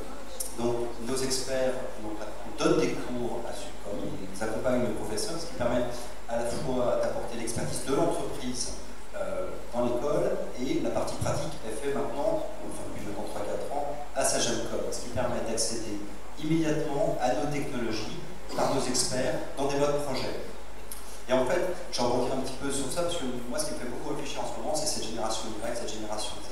Et je vais abonder dans ton sens en disant que aujourd'hui, ce qu'il faut qu'on vous demande, c'est tout ce que nous, on doit faire comme produit demain, parce que c'est vous qui le savez. Et donc, à partir de là, le modèle qu'on a mis en place avec les écoles, donc 20% théorique, 80% pratique, on est arrivé jusque-là, plus 20% additionnel en MOOC, fait par les élèves le soir, là, ça fonctionne. Et avec Sup'Com, on a en plus la chance d'aller encore plus loin, puisque vous avez des antennes LoRa Sup'Com sur le toit, donc ce qui permet d'accéder aussi à notre matériel, qui est de dernière génération ici, en Tunisie. Et on a en plus maintenant monté un projet qui est en cours à Safardaos, qui est juste à côté, qui est un projet de Smart Site, où on fait toutes ces technologies LoRa, donc Smart Visitor, Smart Parking, Smart Data Center, Smart Room, mais on est simplement en train de les implémenter ici en Tunisie, sur le site, avec des élèves de Sup'Com. Voilà. Donc, et après, notre objectif à nous, c'est Sup'Com, c'est de les mettre à disposition de tous les acteurs du marché, pour que tout le monde puisse, et des étudiants évidemment, pour que tout le monde puisse apprendre. Parce que je crois que ce qui a changé finalement, c'est que maintenant, on apprend tous ensemble. C'est plus, je pense, le cours magistral, tu as raison, elle va se réduire de plus en plus, mais ensemble, on invente, et c'est vous qui nous nourrissez de toute cette innovation avec laquelle vous êtes nés. Nous, on n'est pas forcément nés avec celle-là, peut-être moins que d'autres. Mais globalement, ce qu'on sait, c'est qu'ensemble, on va pouvoir inventer le monde de demain. Nous, en vous mettant à disposition tous nos moyens, et vous, en nous apportant votre innovation. Okay. Merci, monsieur. En fait, si je l'ai compris, le prochain directeur de Sup'Com sera un étudiant, c'est ça? Ou une machine. Ok. Donc, en fait, dans nos sociétés, moi, je considère Sup'Com une entreprise tunisienne. Ok, je le redis. En fait, dans nos pays, là, je considère qu'on est un pays comparable en termes de PIB, en termes d'économie. Comment ces étudiants, ces talents qui ont des têtes bien faites, connectés, peut-être demain avec une assistance en biotechnologie, etc. Comment garder un peu, n'est-ce pas, si 80-90% des meilleurs partent, comment garder le minimum dans l'économie du pays? Et là, une question très simple en fait, ça va être facile pour M. Correa. Comment garder Ronaldo au Portugal? Voilà, c'est ça la question. C'est ça la question. I'm not sure if I got it completely, but just the question is how to keep our talent inside our country, Portugal, Tunisia, our country. Keep the students in campus. Yes, because we live in an interconnected world, and people, for example, 80%, something like 80% of students from Sup'Com leave the country. So how to keep at least minimum of talent inside the country? So how to keep Ronaldo for you?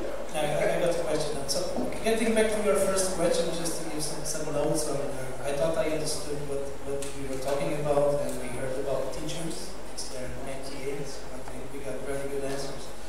I was adding the internships kind of programs and adding your question. I think you asked if teachers are learning from students or if students are learning from teachers. I guess nowadays it's completely bidirectional kind of thing. So, 20 years ago when I was studying engineering, I was complaining that programs were so old. So teachers now face a huge challenge because they have to keep with this.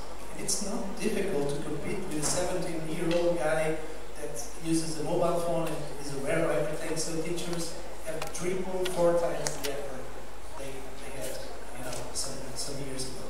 Internships are very important because students get out from theory to practice. But I would say that start thinking about internships going together with teachers, not only the students. So they all get in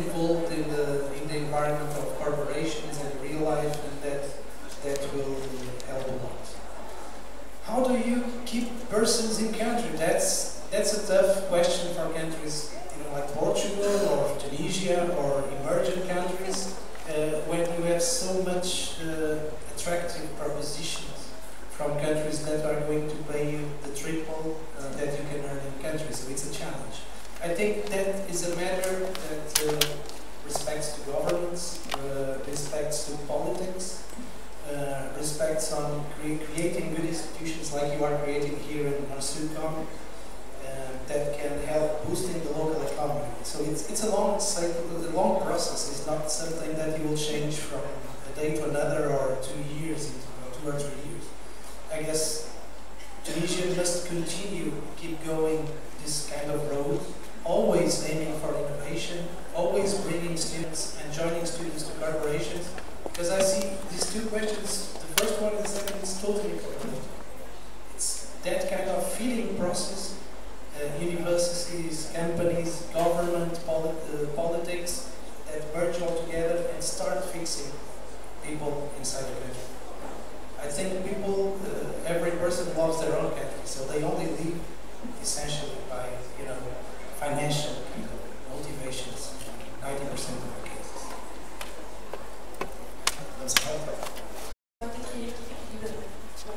La technologie ne doit pas prendre le dessus ni sur l'espace ni sur l'humain. Et c'est ce travail qui doit être fait. Il y a 20 ans, dans une entreprise, on trouve, on est assis derrière un ordinateur, il y a un fichier Excel et une boîte mail. Après, il y a eu l'avènement des systèmes d'information, des ERP. Et il y a eu vraiment les grandes structures, les entreprises qui réussissent, ce sont les entreprises qui ont un système d'information de RAP, de SAP, de IBM. Et les autres entreprises elles sont à l'écart, donc ce sont des petites structures qui connaissent.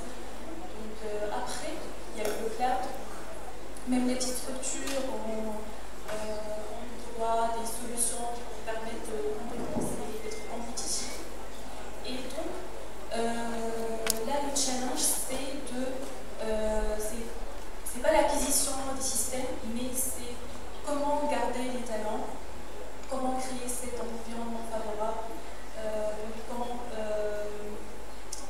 essayer de ne pas avoir des workflows fragmentés, comment avoir une cohérence, puisqu'on a plusieurs solutions au niveau des entreprises, donc on passe la journée à passer d'un tab à l'autre. Donc il y a des solutions pour les discussions internes, des solutions pour la vente, des solutions pour la comptabilité. Donc vraiment, on a perdu de vue les employés, comment ils travaillent. On avait l'impression de tout contrôler, alors on a perdu tout contrôle. Et c'est ça en fait le challenge, c'est de reprendre le contrôle et de créer cet environnement, un écosystème favorable à l'innovation, soit entre les entreprises, entre l'université et l'entreprise, et voilà. Merci Madame Zahra. Supposons qu'on ait gagné cette bataille de rétention avec des proportions maîtrisables. Donc, supposons qu'on ait des opportunités.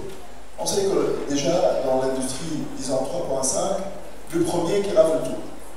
Il y a Google, il n'y a pas de Google, il y a Facebook, il y a un Instagram, il y a un réseau Twitter. Donc, nous sommes déjà dans une économie où cette économie devient monopolistique dans chaque secteur. On sait que ces cartes vont être redistribuées dans l'industrie 4.0. Donc déjà les frontières entre les plateformes d'application, entre les telcos, les applis. La question est la suivante. Comment vous voyez la distinction dans le partage de valeur dans cette chaîne de valeur? C'est-à-dire, quelles sont les nouvelles façons de partnership? Comment ces sociétés vont parce qu'on sait par exemple Google, c'est très simple, ils achètent aux alentours de 100 sociétés par an. Donc, le système de partenariat avec Google, c'est quoi? C'est une acquisition. Je ne sais pas si comme en discussion avec Google, mais c'était le cas avec les tests. Donc ma question est la suivante. Supposons, je reviens à notre contexte, comment vous voyez les types de partenariats entre les différents acteurs dans cette chaîne de valeur? Merci. Donc, je me présente Mohamed Ahmed Mankasti Electronics. Donc, je suis responsable de la division microcontrôleurs. Donc, un peu pour répondre à cette question-là, mais également pour un peu rendre un peu la discussion plus riche donc, par rapport au talent et comment faire. Donc, nous, en fait, ce qu'on voit, nous sommes installés en Tunisie depuis 2001. Donc là, ça fait 16 ans que nous sommes là. Et on fait la technologie. C'est notre métier. Pour répondre à cette question-là, je pense, comme a dit mon collègue du Portugal, je pense que la politique, c'est quelque chose aussi, elle est importante. C'est-à-dire que là, il faut que la Tunisie, elle dire en fait, acheter ou bien consommer la technologie, ou bien on va la créer. Et pour la créer, le chemin, il est difficile. Et pour faire ça, donc, notamment, nous, ST également, c'est-à-dire comme tous les autres industriels. Donc là, ce qu'il faut faire, il faut justement enrichir l'écosystème et monter un écosystème tunisien où il y a un partenariat entre les entreprises ensemble, chacun avec un cœur du métier, avec les écoles et aussi avec différents ministères, et on essaie de travailler ensemble sur cet écosystème-là. Parce que c'est un écosystème, si on réussit à le faire, donc on va donner une opportunité à des étudiants de créer des startups, notamment des futurs Facebook, des futurs en fait Google. Et aujourd'hui, la Tunisie, dans cette ère-là de l'industrie 4.0, actuellement, on a toutes les technologies actuelles et qu'on peut faire ce type de choses. Donc là, lorsqu'on y va dans toutes les écoles, hein, c'est pas comme la première question, donnez-nous des kits, donnez-nous du matériel, qu'on peut travailler sur ce matériel-là pour qu'on peut nous se concentrer sur nos applications. Parce qu'aujourd'hui, à un certain moment, la technologie, en fait, que ce soit wireless, que ce soit donc du hardware, ça va être une commodité. Donc ce qu'on veut faire, c'est rendre ça disponible aux écoles, aux étudiants, pour qu'après, ils vont se concentrer sur leur application. Donc c'est quelque chose qui est très important de faire monter cet écosystème-là. Donc bien sûr, une entreprise, on ne peut pas faire ça seul. Donc il faut joindre ça à différents autres types d'entreprises, hein, donc avec tous les métiers qui existent. Voilà. Merci. Donc, I'll speak in English because I pas le mot en français. To answer the question regarding how to keep talent in the country, I think just to kind of follow up on what Madame has mentioned, at the end of the day, it's the world, the globe is a small village, and you like it or not, competition is there, and the competition, the mountains that people compete for is that. So if you're a very talented student, or very talented engineer, or very talented professor, there will be opportunity. Oh, sorry. There will be opportunity for this talented person everywhere. So I don't think we can just keep people or like retain them by force. What we need to do is to create an environment where basically you can retain the person. And how can you create an environment where we have limited resources? You have to choose some axis or some dimension where we are excellent. And we have to give, when I say the right environment, and the right environment is not just like the material environment for historical professors, for example, or people like research. It's a research environment, is the access to research funding, is the ability to choose topics within a certain area of art of the country where I can be competitive at the international level. With this kind of choices that a country can make, you can keep talent, you can attract talent, you can attract back some talent. And there are some examples, Korea, Turkey, who did that, and who are now able to have some, brain back. They are able to attract some professors back from the US or North America, back to Korea, or to Turkey in the last decade or so, because they were able to choose some priorities. When you have limited resources, you cannot take them everywhere. You have to make choices. Within IT, I have to pick this area, because it's very easier, because we have my agriculture, we have my environment, and I'm going to put some extra money, and I'm going to be internationally competitive in terms of salaries, in terms of research environment, in terms of facilities, and then you can keep that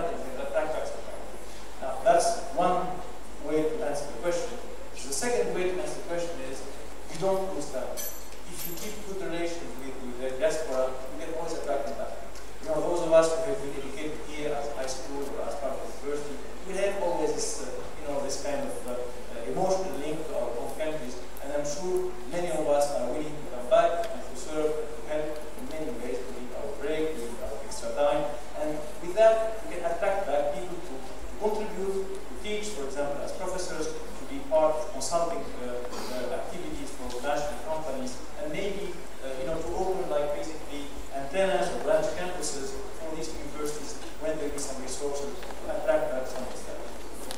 So that was my answer to the second question. What I heard is Merci. Donc, il y a un concept que je voudrais mettre en avant, c'est toute technologie. Quand il y a maintenant de nouvelles technologies dans le français, donc il y a les early adopters, il y a les suiveurs et il y a les non-adopters.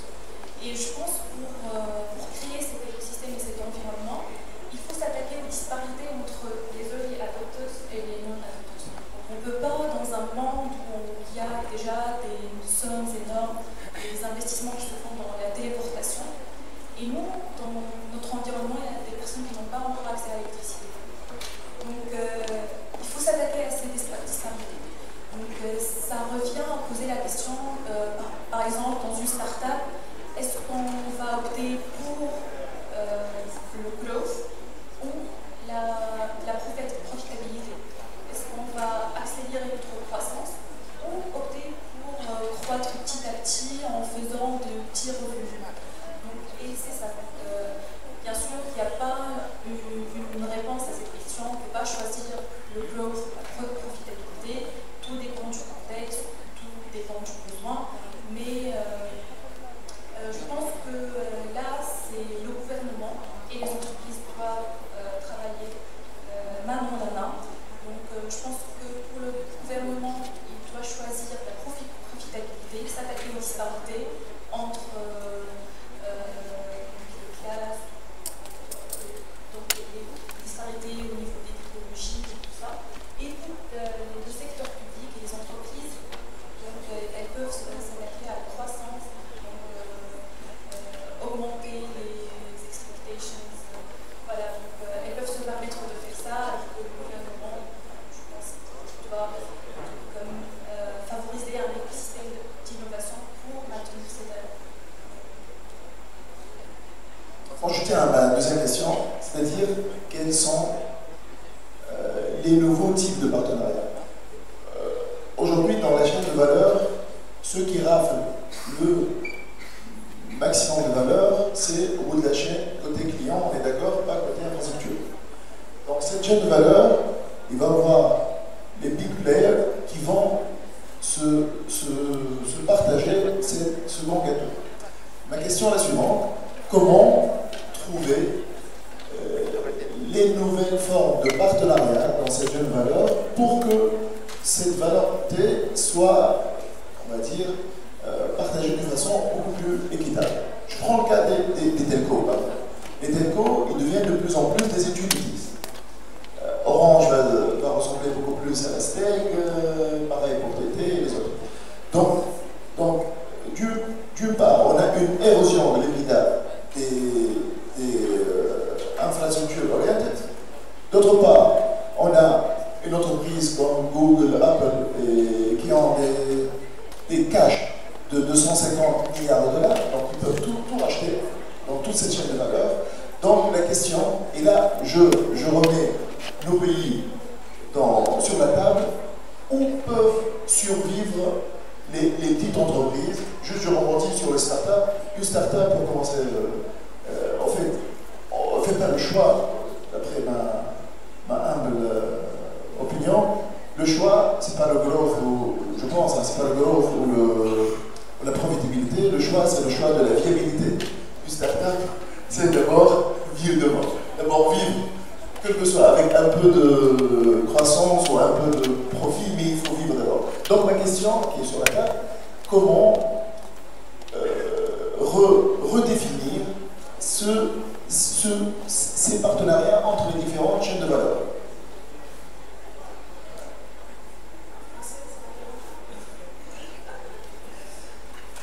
C'est une question difficile, hein, c'est pas une question facile. Mais tu la mets sur l'échelle tunisienne. Ça facilite déjà la réponse. Je rebondis un peu sur ce qui a été dit, les talents, le late adopters, tout ça c'est une boucle.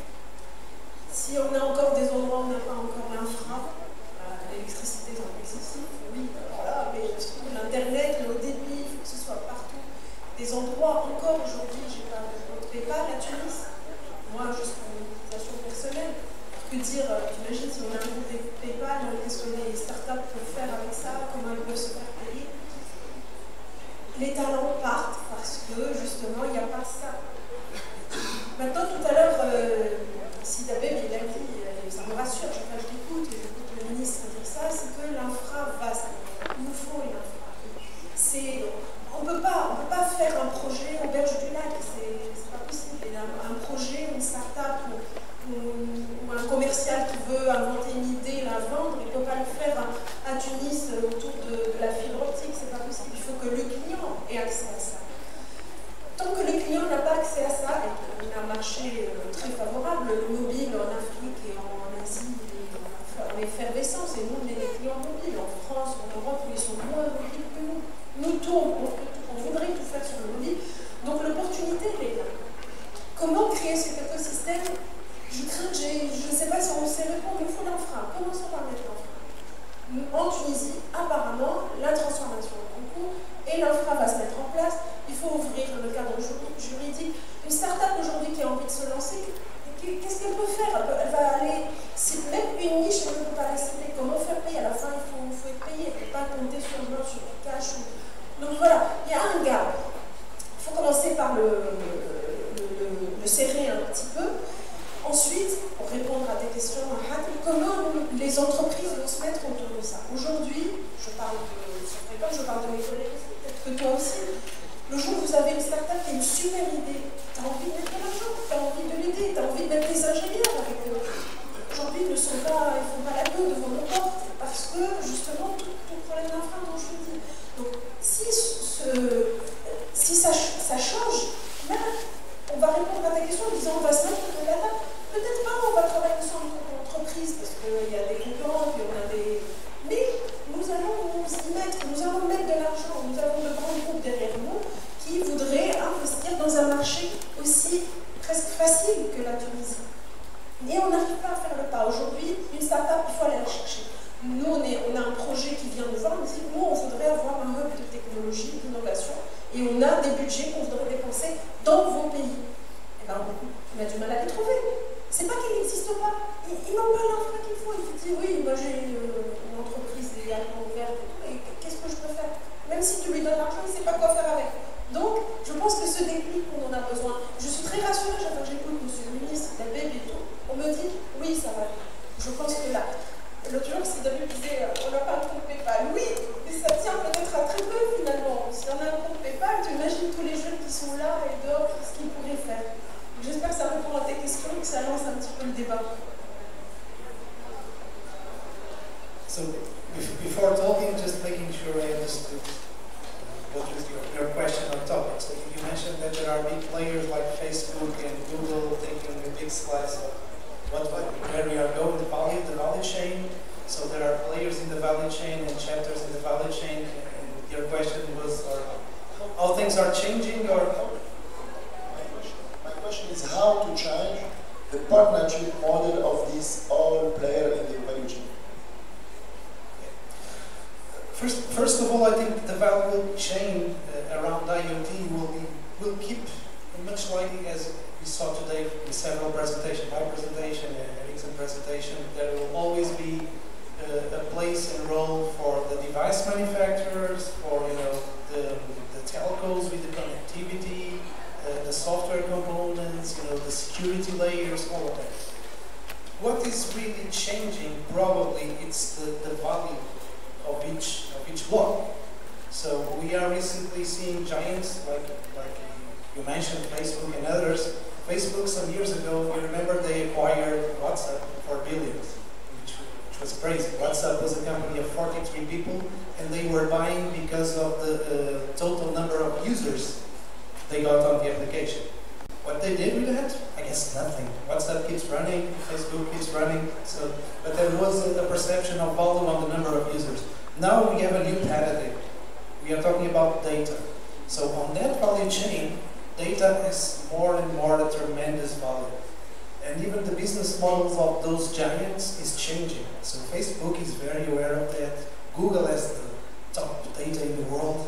And imagine the IBM, the Big Blue, selling servers. They recently acquired the weather company. company. The weather company that owns the weather channel and the weather information service. Why? Why IBM is inspired? Because of data.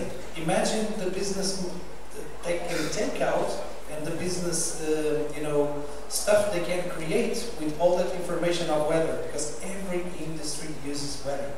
Agriculture, manufacturing, the weather reports are valuable. And they are kind of monopolizing that with that acquisition. So probably some parts of the the value chain, like sensors, are getting commodity, security prices can get down, and data is getting a higher value.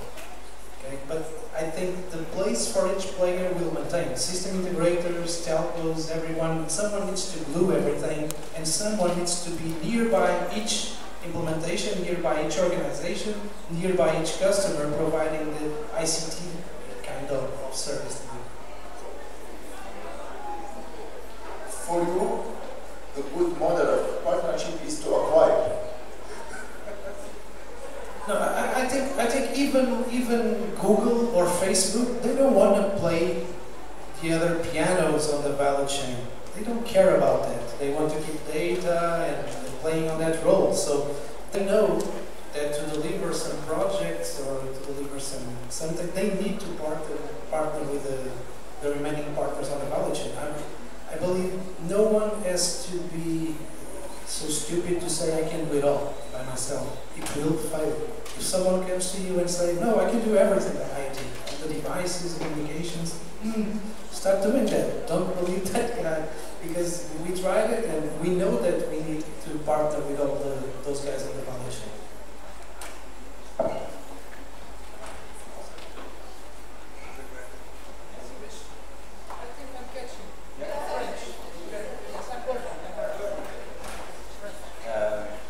Juste pour vous expliquer rapidement notre business model sur l'IoT.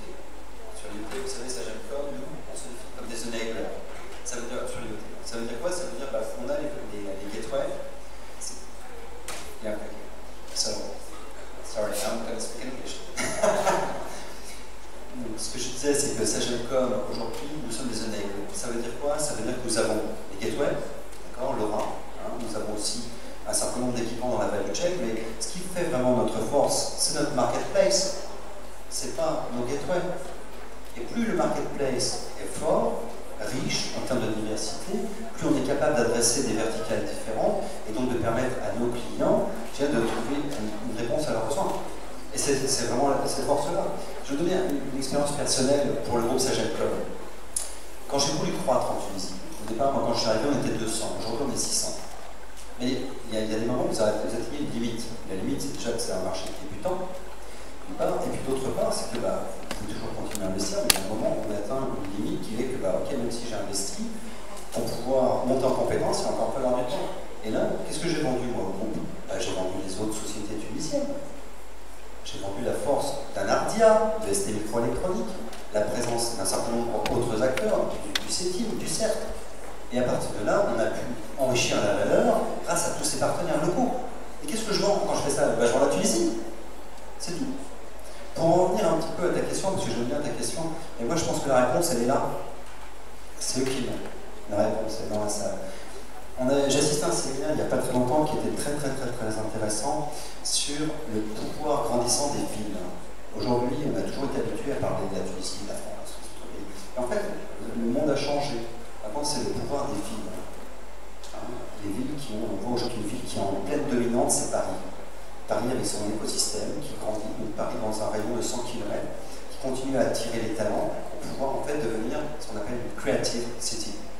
Et bien, moi la question que j'aimerais vous poser, parce que vous êtes ici à Tunis aujourd'hui, je ne sais pas si vous serez encore à Tunis dans 6 mois, dans un an, je souhaite, parce que si on veut faire de Tunis, par exemple, de Sfax, de Sousse, de Djerba, une creative city, c'est vous qui avez les clés. Et nous, on est tous là pour travailler ensemble pour vous aider. Alors dites-nous comment on fait pour que Tunis soit demain une creative city. Donc j'enchaîne avec la salle, peut-être on prendra une ou deux questions avant de clôturer.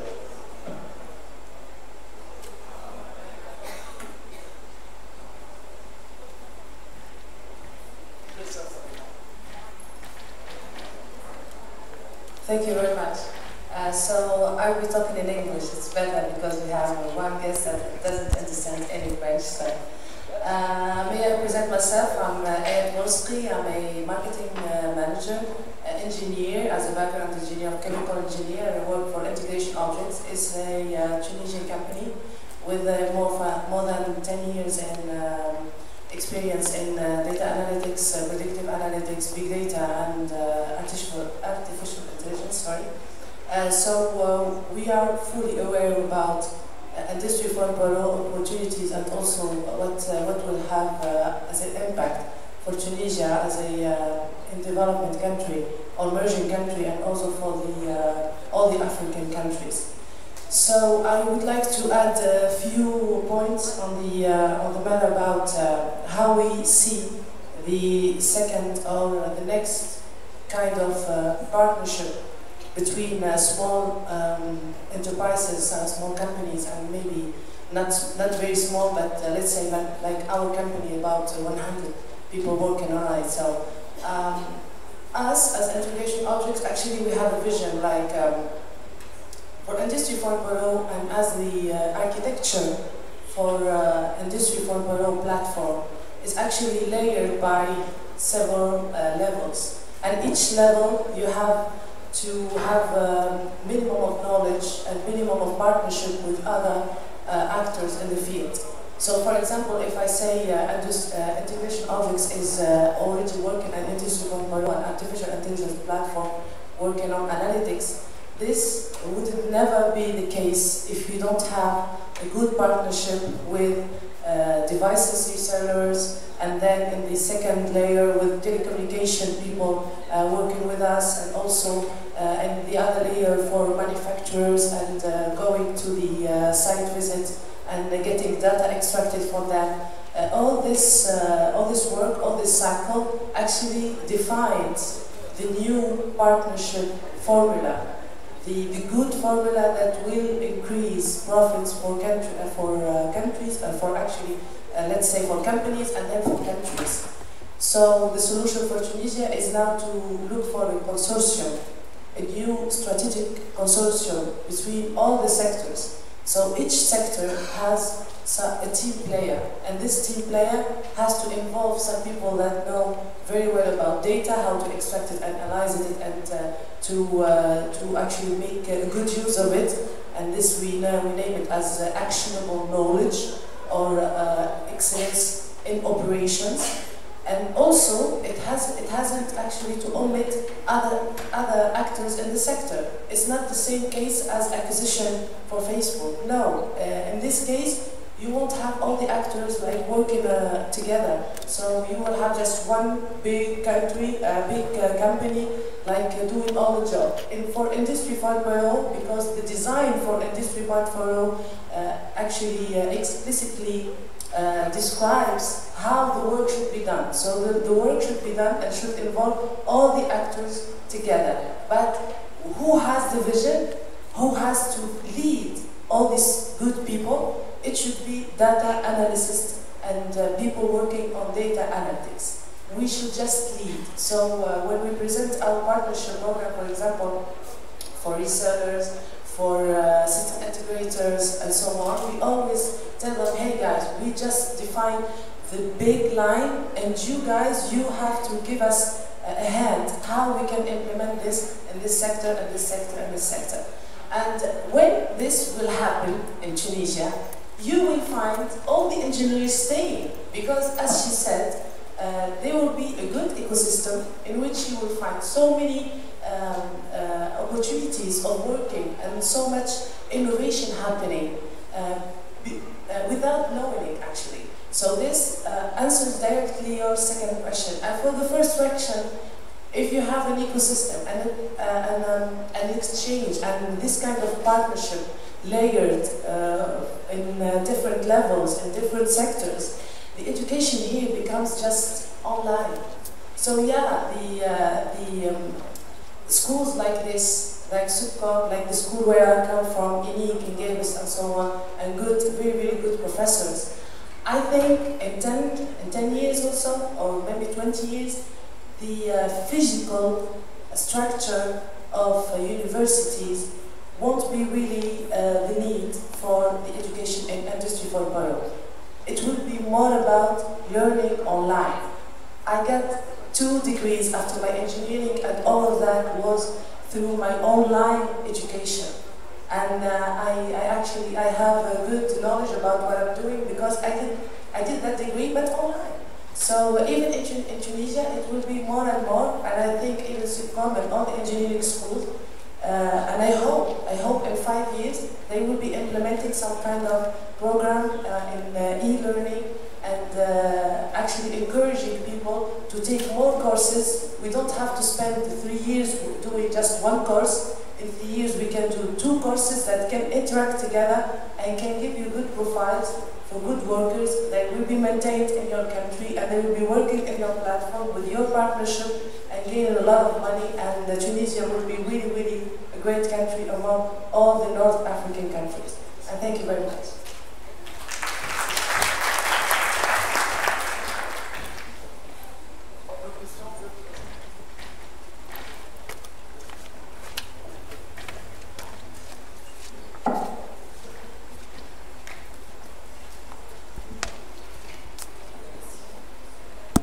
Merci, je suis une ancienne, plutôt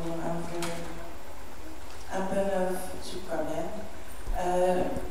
J'ai remarqué que le débat était concentré plutôt sur les besoins de l'industriel. Moi, je vais parler plutôt de la part des futurs ingénieurs. Je suis une ancienne ingénieure, mais actuellement j'ai un PhD. Et donc, est-ce que les industriels, comme ils requièrent une éducation qui satisfait leurs besoins, est-ce que les industriels vont satisfaire aux besoins des ingénieurs sur le plan de motivation? Et je ne parle pas de matériel, je ne parle pas de financement, je parle plutôt du respect, d'appréciation. Et est-ce que l'industriel pourrait fournir à un ingénieur les connaissances ou le savoir-faire qu'il mérite ou qu'il veut avoir? Est-ce que vous envisagez plutôt une méthode de recrutement plutôt novatrice, qui change un peu les méthodes anciennes qui sont plutôt obsolètes? Pourrez-vous plutôt commencer par répondre par non aux applicants, c'est-à-dire dire désolé, on ne veut pas vous recruter comme un email, parce que c'est ça où commence vraiment l'interaction entre l'entreprise et l'ingénieur. Merci.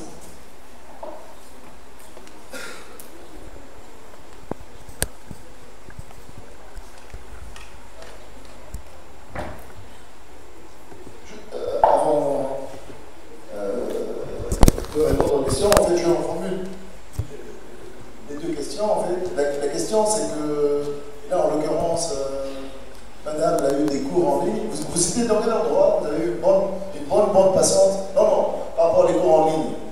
Quel endroit déjà? Vous avez eu une bonne bande passante? Tunis, ok. Vous avez de la chance. En fait, la question, et ça reprend, est-ce qu'aujourd'hui, avec un diplôme Harvard, et de l'autre côté, un ensemble de cours en ligne, justement, avec un bon profil comme madame, est-ce que l'entreprise, demain, peut faire le choix, pour douter un petit peu du diplôme de Harvard ou Sup'Com, et dire, peut-être, les talents peuvent être au-delà d'un diplôme? C'est-à-dire, est-ce que le diplôme, c'est juste une marque de fabrique, ou vraiment, c'est une qualité intrinsèque?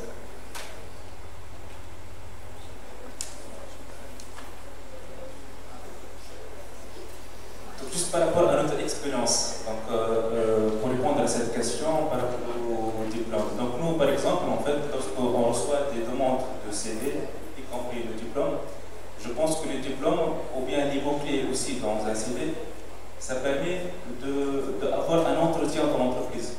C'est déjà donc, le premier facteur. Donc une fois on commence à faire l'entretien, à ce moment-là, il y a les cartouches des cours en ligne et le savoir-faire technique, on va challenger, est-ce que la personne elle va connaître ces sujets-là ou bien non. Mais je pense que le diplôme, déjà, c'est une première ouverture qui va juste engager le fait que tu vas accrocher un entretien physique face à face ou bien par Skype ou bien par des moyens. Donc après, il y a tous les autres en fait. Donc là, les diplômes, en fait, c'est pas des diplômes, il y a un peu tout ce qui est certification, toute cette connaissance-là. Et si le recruteur il a besoin de cette information-là, il va en fait être sûr que c'est pas juste un mot en fait, qu'il a mis dans un CV, mais vraiment s'il y a une maîtrise. Voilà. Donc là, bon, ça dépend si une personne junior ou bien une personne donc senior, donc ça dépend donc, du cas. Mais une personne qui vient juste de sortir donc, de l'école, effectivement, il y a le diplôme donc, de l'école. Par exemple, là, en Tunisie, on sait avec le concours, ou bien il y a le cycle. Donc il y a le nom de l'école, il est en fait connu. Donc je prends le cas de Sup'Com, normalement c'est la crème de la crème des étudiants en Tunisie. Donc, Pour la question, madame, comment l'entreprise s'adapte aux besoins de l'ingénieur?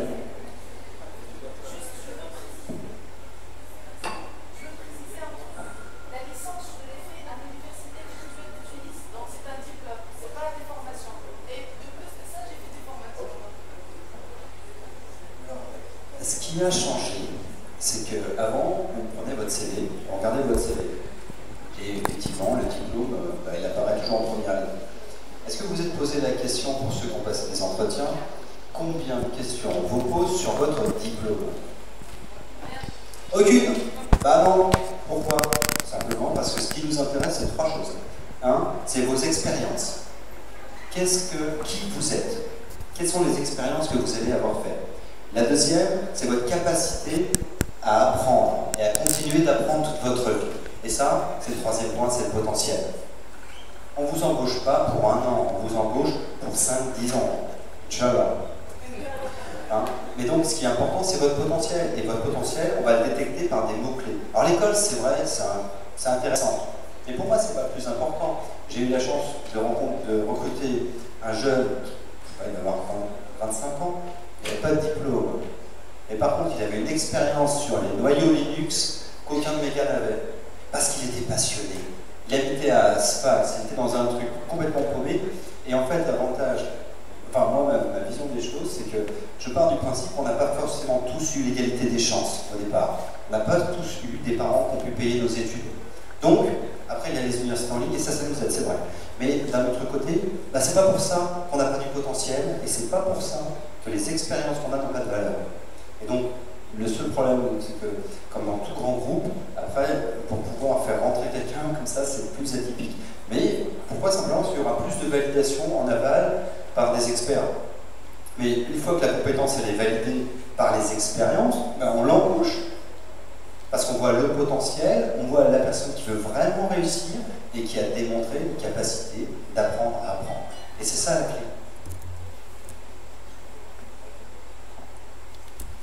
Par votre diplôme, là on est presque tous entre ingénieurs, donc c'est pas un problème de dire vraiment ce que c'est le diplôme aujourd'hui. Pour moi, c'est juste un repère. Je ne vais plus jusqu'au bout de la première ligne du CV. C'est le diplôme d'ingénieur, je m'arrête là. Les écoles, aujourd'hui, je suis de Sup'Com et je favorise beaucoup les ingénieurs Sup'Com, sauf qu'il n'y en a plus beaucoup à Tunis, il n'y en a plus beaucoup qui viennent chez nous. Donc cette cartouche, je ne peux plus la jouer. Je suis très contente de ne plus la jouer parce qu'aujourd'hui, les ingénieurs, ils ont, tunisiens en tout cas, très équivalents, même si, oui, il y a la crème, mais la capacité d'apprendre, celui qui s'accroche le plus n'est pas forcément dans les meilleures écoles de Tunis. Donc oui, pendant un entretien, on regarde la capacité de la personne, la personnalité, et là, je suis ravie de voir à Sup'Com et toutes les écoles qu'on visite régulièrement, que les ingénieurs, maintenant, ils ont une personnalité, une présence, un caractère. Ça aussi, ça va. Donc oui, un diplôme d'ingénieur, madame, c'est un repère. Après, moi, personnellement, quand la personne n'est pas ingénieure, je ne sais pas quoi faire exactement pour un entretien. Il faut peut-être l'apprendre sur un training on the job ou une expérience pour voir qu'elle apporte quelque chose à l'entreprise. Mais désormais, c'est devenu seulement un repère et tout le reste, c'est, je sais pas, si je dis 80% de ce qu'est la personne n'est pas dans son diplôme aujourd'hui. Je rendis à la remarque pertinente de Christian, en fait, et surtout je m'adresse aux futurs ingénieurs. En fait, ce que recherche une entreprise, c'est une passion, en fait, et surtout une volonté de passion. Et si je rebondis à la chaîne de valeur, donc il faut que chacun de vous trouve sa passion dans l'une des... Il y a 10, there is 10, something like 10 actors. Donc il faut avoir des mariages monogames, voilà. C'est-à-dire il faut prendre un créneau et être passionné dans l'un de ces créneaux. Et après, ça va découler. Donc peut-être... d'autres questions? En fait, ce que je remarque ici, c'est que les femmes sont beaucoup plus passionnées que les hommes. Je sais pas, c'est structuré peut-être. Il y a d'autres questions de... Ah, voilà, énorme.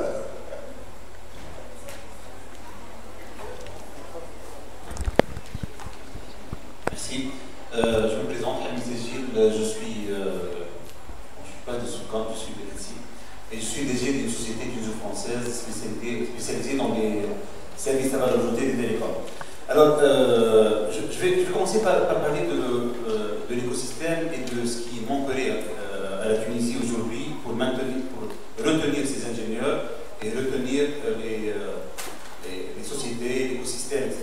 Moi, je pense que nous souffrons clairement, et nous le savons, nous souffrons effectivement du fait qu'on a un marché, on est un très petit marché. Mais en dehors de ça, nous avons un cadre juridique, ou bien des cadres juridiques qui remontent aux années 60, sinon au 19e siècle des fois. Et ces cadres juridiques-là sont un frein important à l'innovation. Moi, je disais auparavant, avant la Révolution, je disais, imaginez que l'inventeur de Facebook, César, était un Tunisien. Et je vous assure qu'en 2004, en 2007, il y avait des Tunisiens, des étudiants qui ont travaillé sur les réseaux sociaux.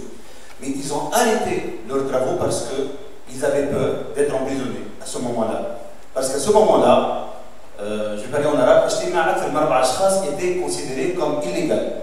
Alors, aujourd'hui, je suis content d'entendre monsieur le secrétaire d'État parler d'un nouveau cadre juridique, d'un nouveau code numérique, non plus le code des télécoms. Mais il y a des mentalités qu'il faut changer.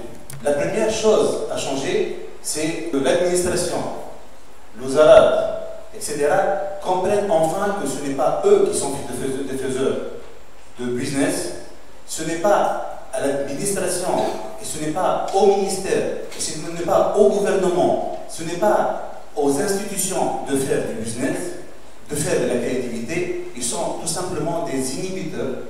Ce sont des gens qui facilitent seulement la créativité. Mais ce qu'on disait auparavant, on disait au début de la révolution industrielle, on disait laissez-le travailler. Taylor a dit ça. Aujourd'hui, dans notre économie, dans l'ère de la révolution de l'industrie 4.0, il faut qu'on laisse les gens penser, innover, laissez-les, excusez-moi de le dire, se tromper. Laissez les jeunes essayer et innover. Effectivement, je me sens comme barbare par rapport aux étudiants. Moi, j'ai enseigné pendant des années à l'INSA et je vous assure que chaque année, je me remets en question au début d'année parce que c'est les étudiants qui me proposent des idées. Parce que, vous vous souvenez, sur Antenne 2, il y avait une émission qui s'appelait Les enfants de la télé. Et bien nous, ma génération, nous étions des enfants d'Internet. Vous êtes des enfants du mobile. Vous serez demain des enfants de l'IoT. Donc, c'est vous qui allez innover. N'attendez pas l'innovation de notre part. Nous, dans les entreprises, on embauche de jeunes ingénieurs, mais pas seulement de jeunes ingénieurs. Je vous assure que dans ma société, dans la société où je travaille, ou que je dirige, le meilleur spécialiste en sécurité est quelqu'un qui a un niveau de bac, plus 2 éventuellement, mais qui n'a pas fini ses études. Mais c'est quelqu'un qui est passionné de la sécurité informatique et c'est quelqu'un qui en veut, qui veut réussir. Donc il faut avoir de la volonté. Et j'insiste aussi sur autre chose.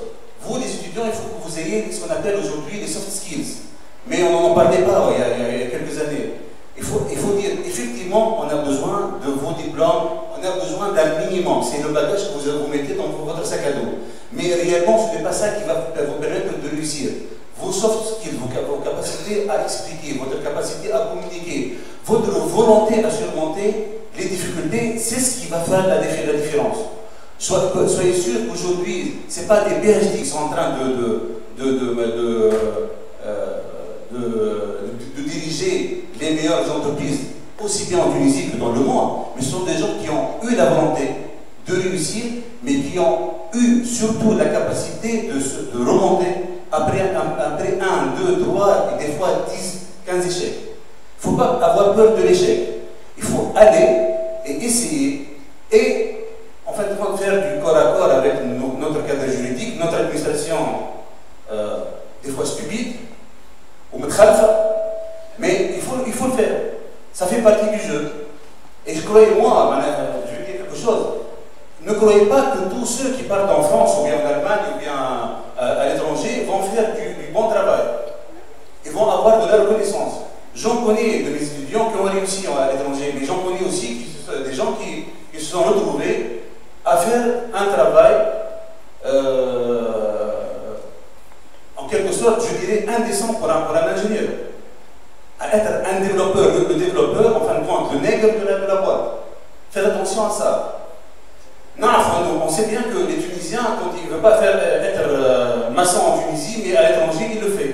Et bien, vous, ingénieurs aussi, il ne faut pas penser à... Il faut essayer de... Quand vous avez l'opportunité de réussir en Tunisie, et des fois de rayonner par rapport à l'étranger, ne croyez pas que l'étranger, c'est la solution miracle. Je vais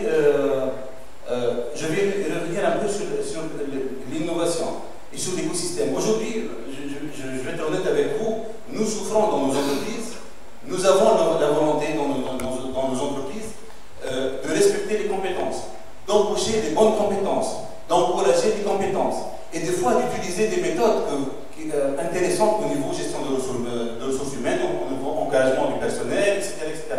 Mais sachez aussi que si une entreprise n'arrive pas à...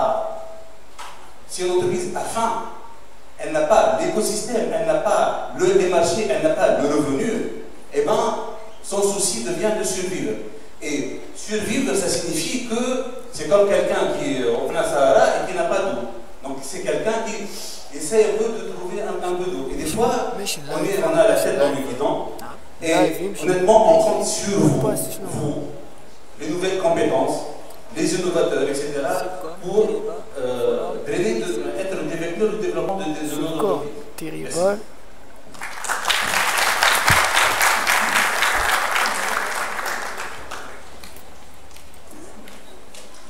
Donc, peut-être un dernier tour de table. Donc, je rebondis à la question de Halmi. Donc, le soft skills pour Halmi, c'est être passionné. On est d'accord? C'est le même langage. Voilà, c'est ça le soft skills. C'est être passionné dans une des slots de la valeur ajoutée de l'IoT.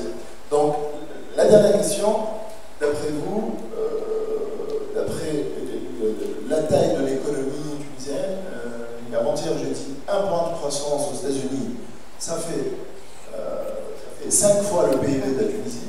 Donc, comment demain créer dans ces slots de compétences, créer un Skype dans nos pays, on va dire, du Sud.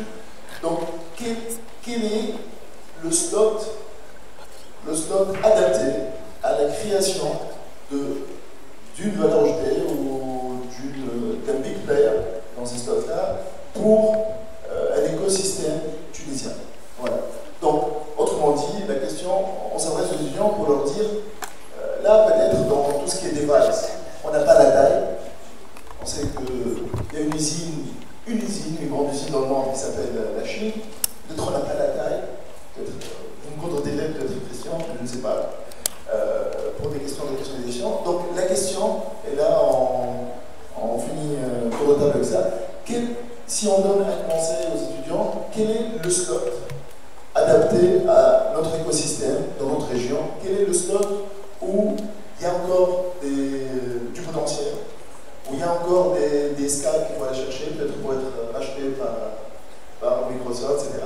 Donc, d'après vous, quel est le slot dans cette chaîne de valeur adapté pour qu'on ait un big player dans notre région? Qui commence? Un ou deux. Je ne sais pas si je vais répondre vraiment à la question, mais il en faut deux.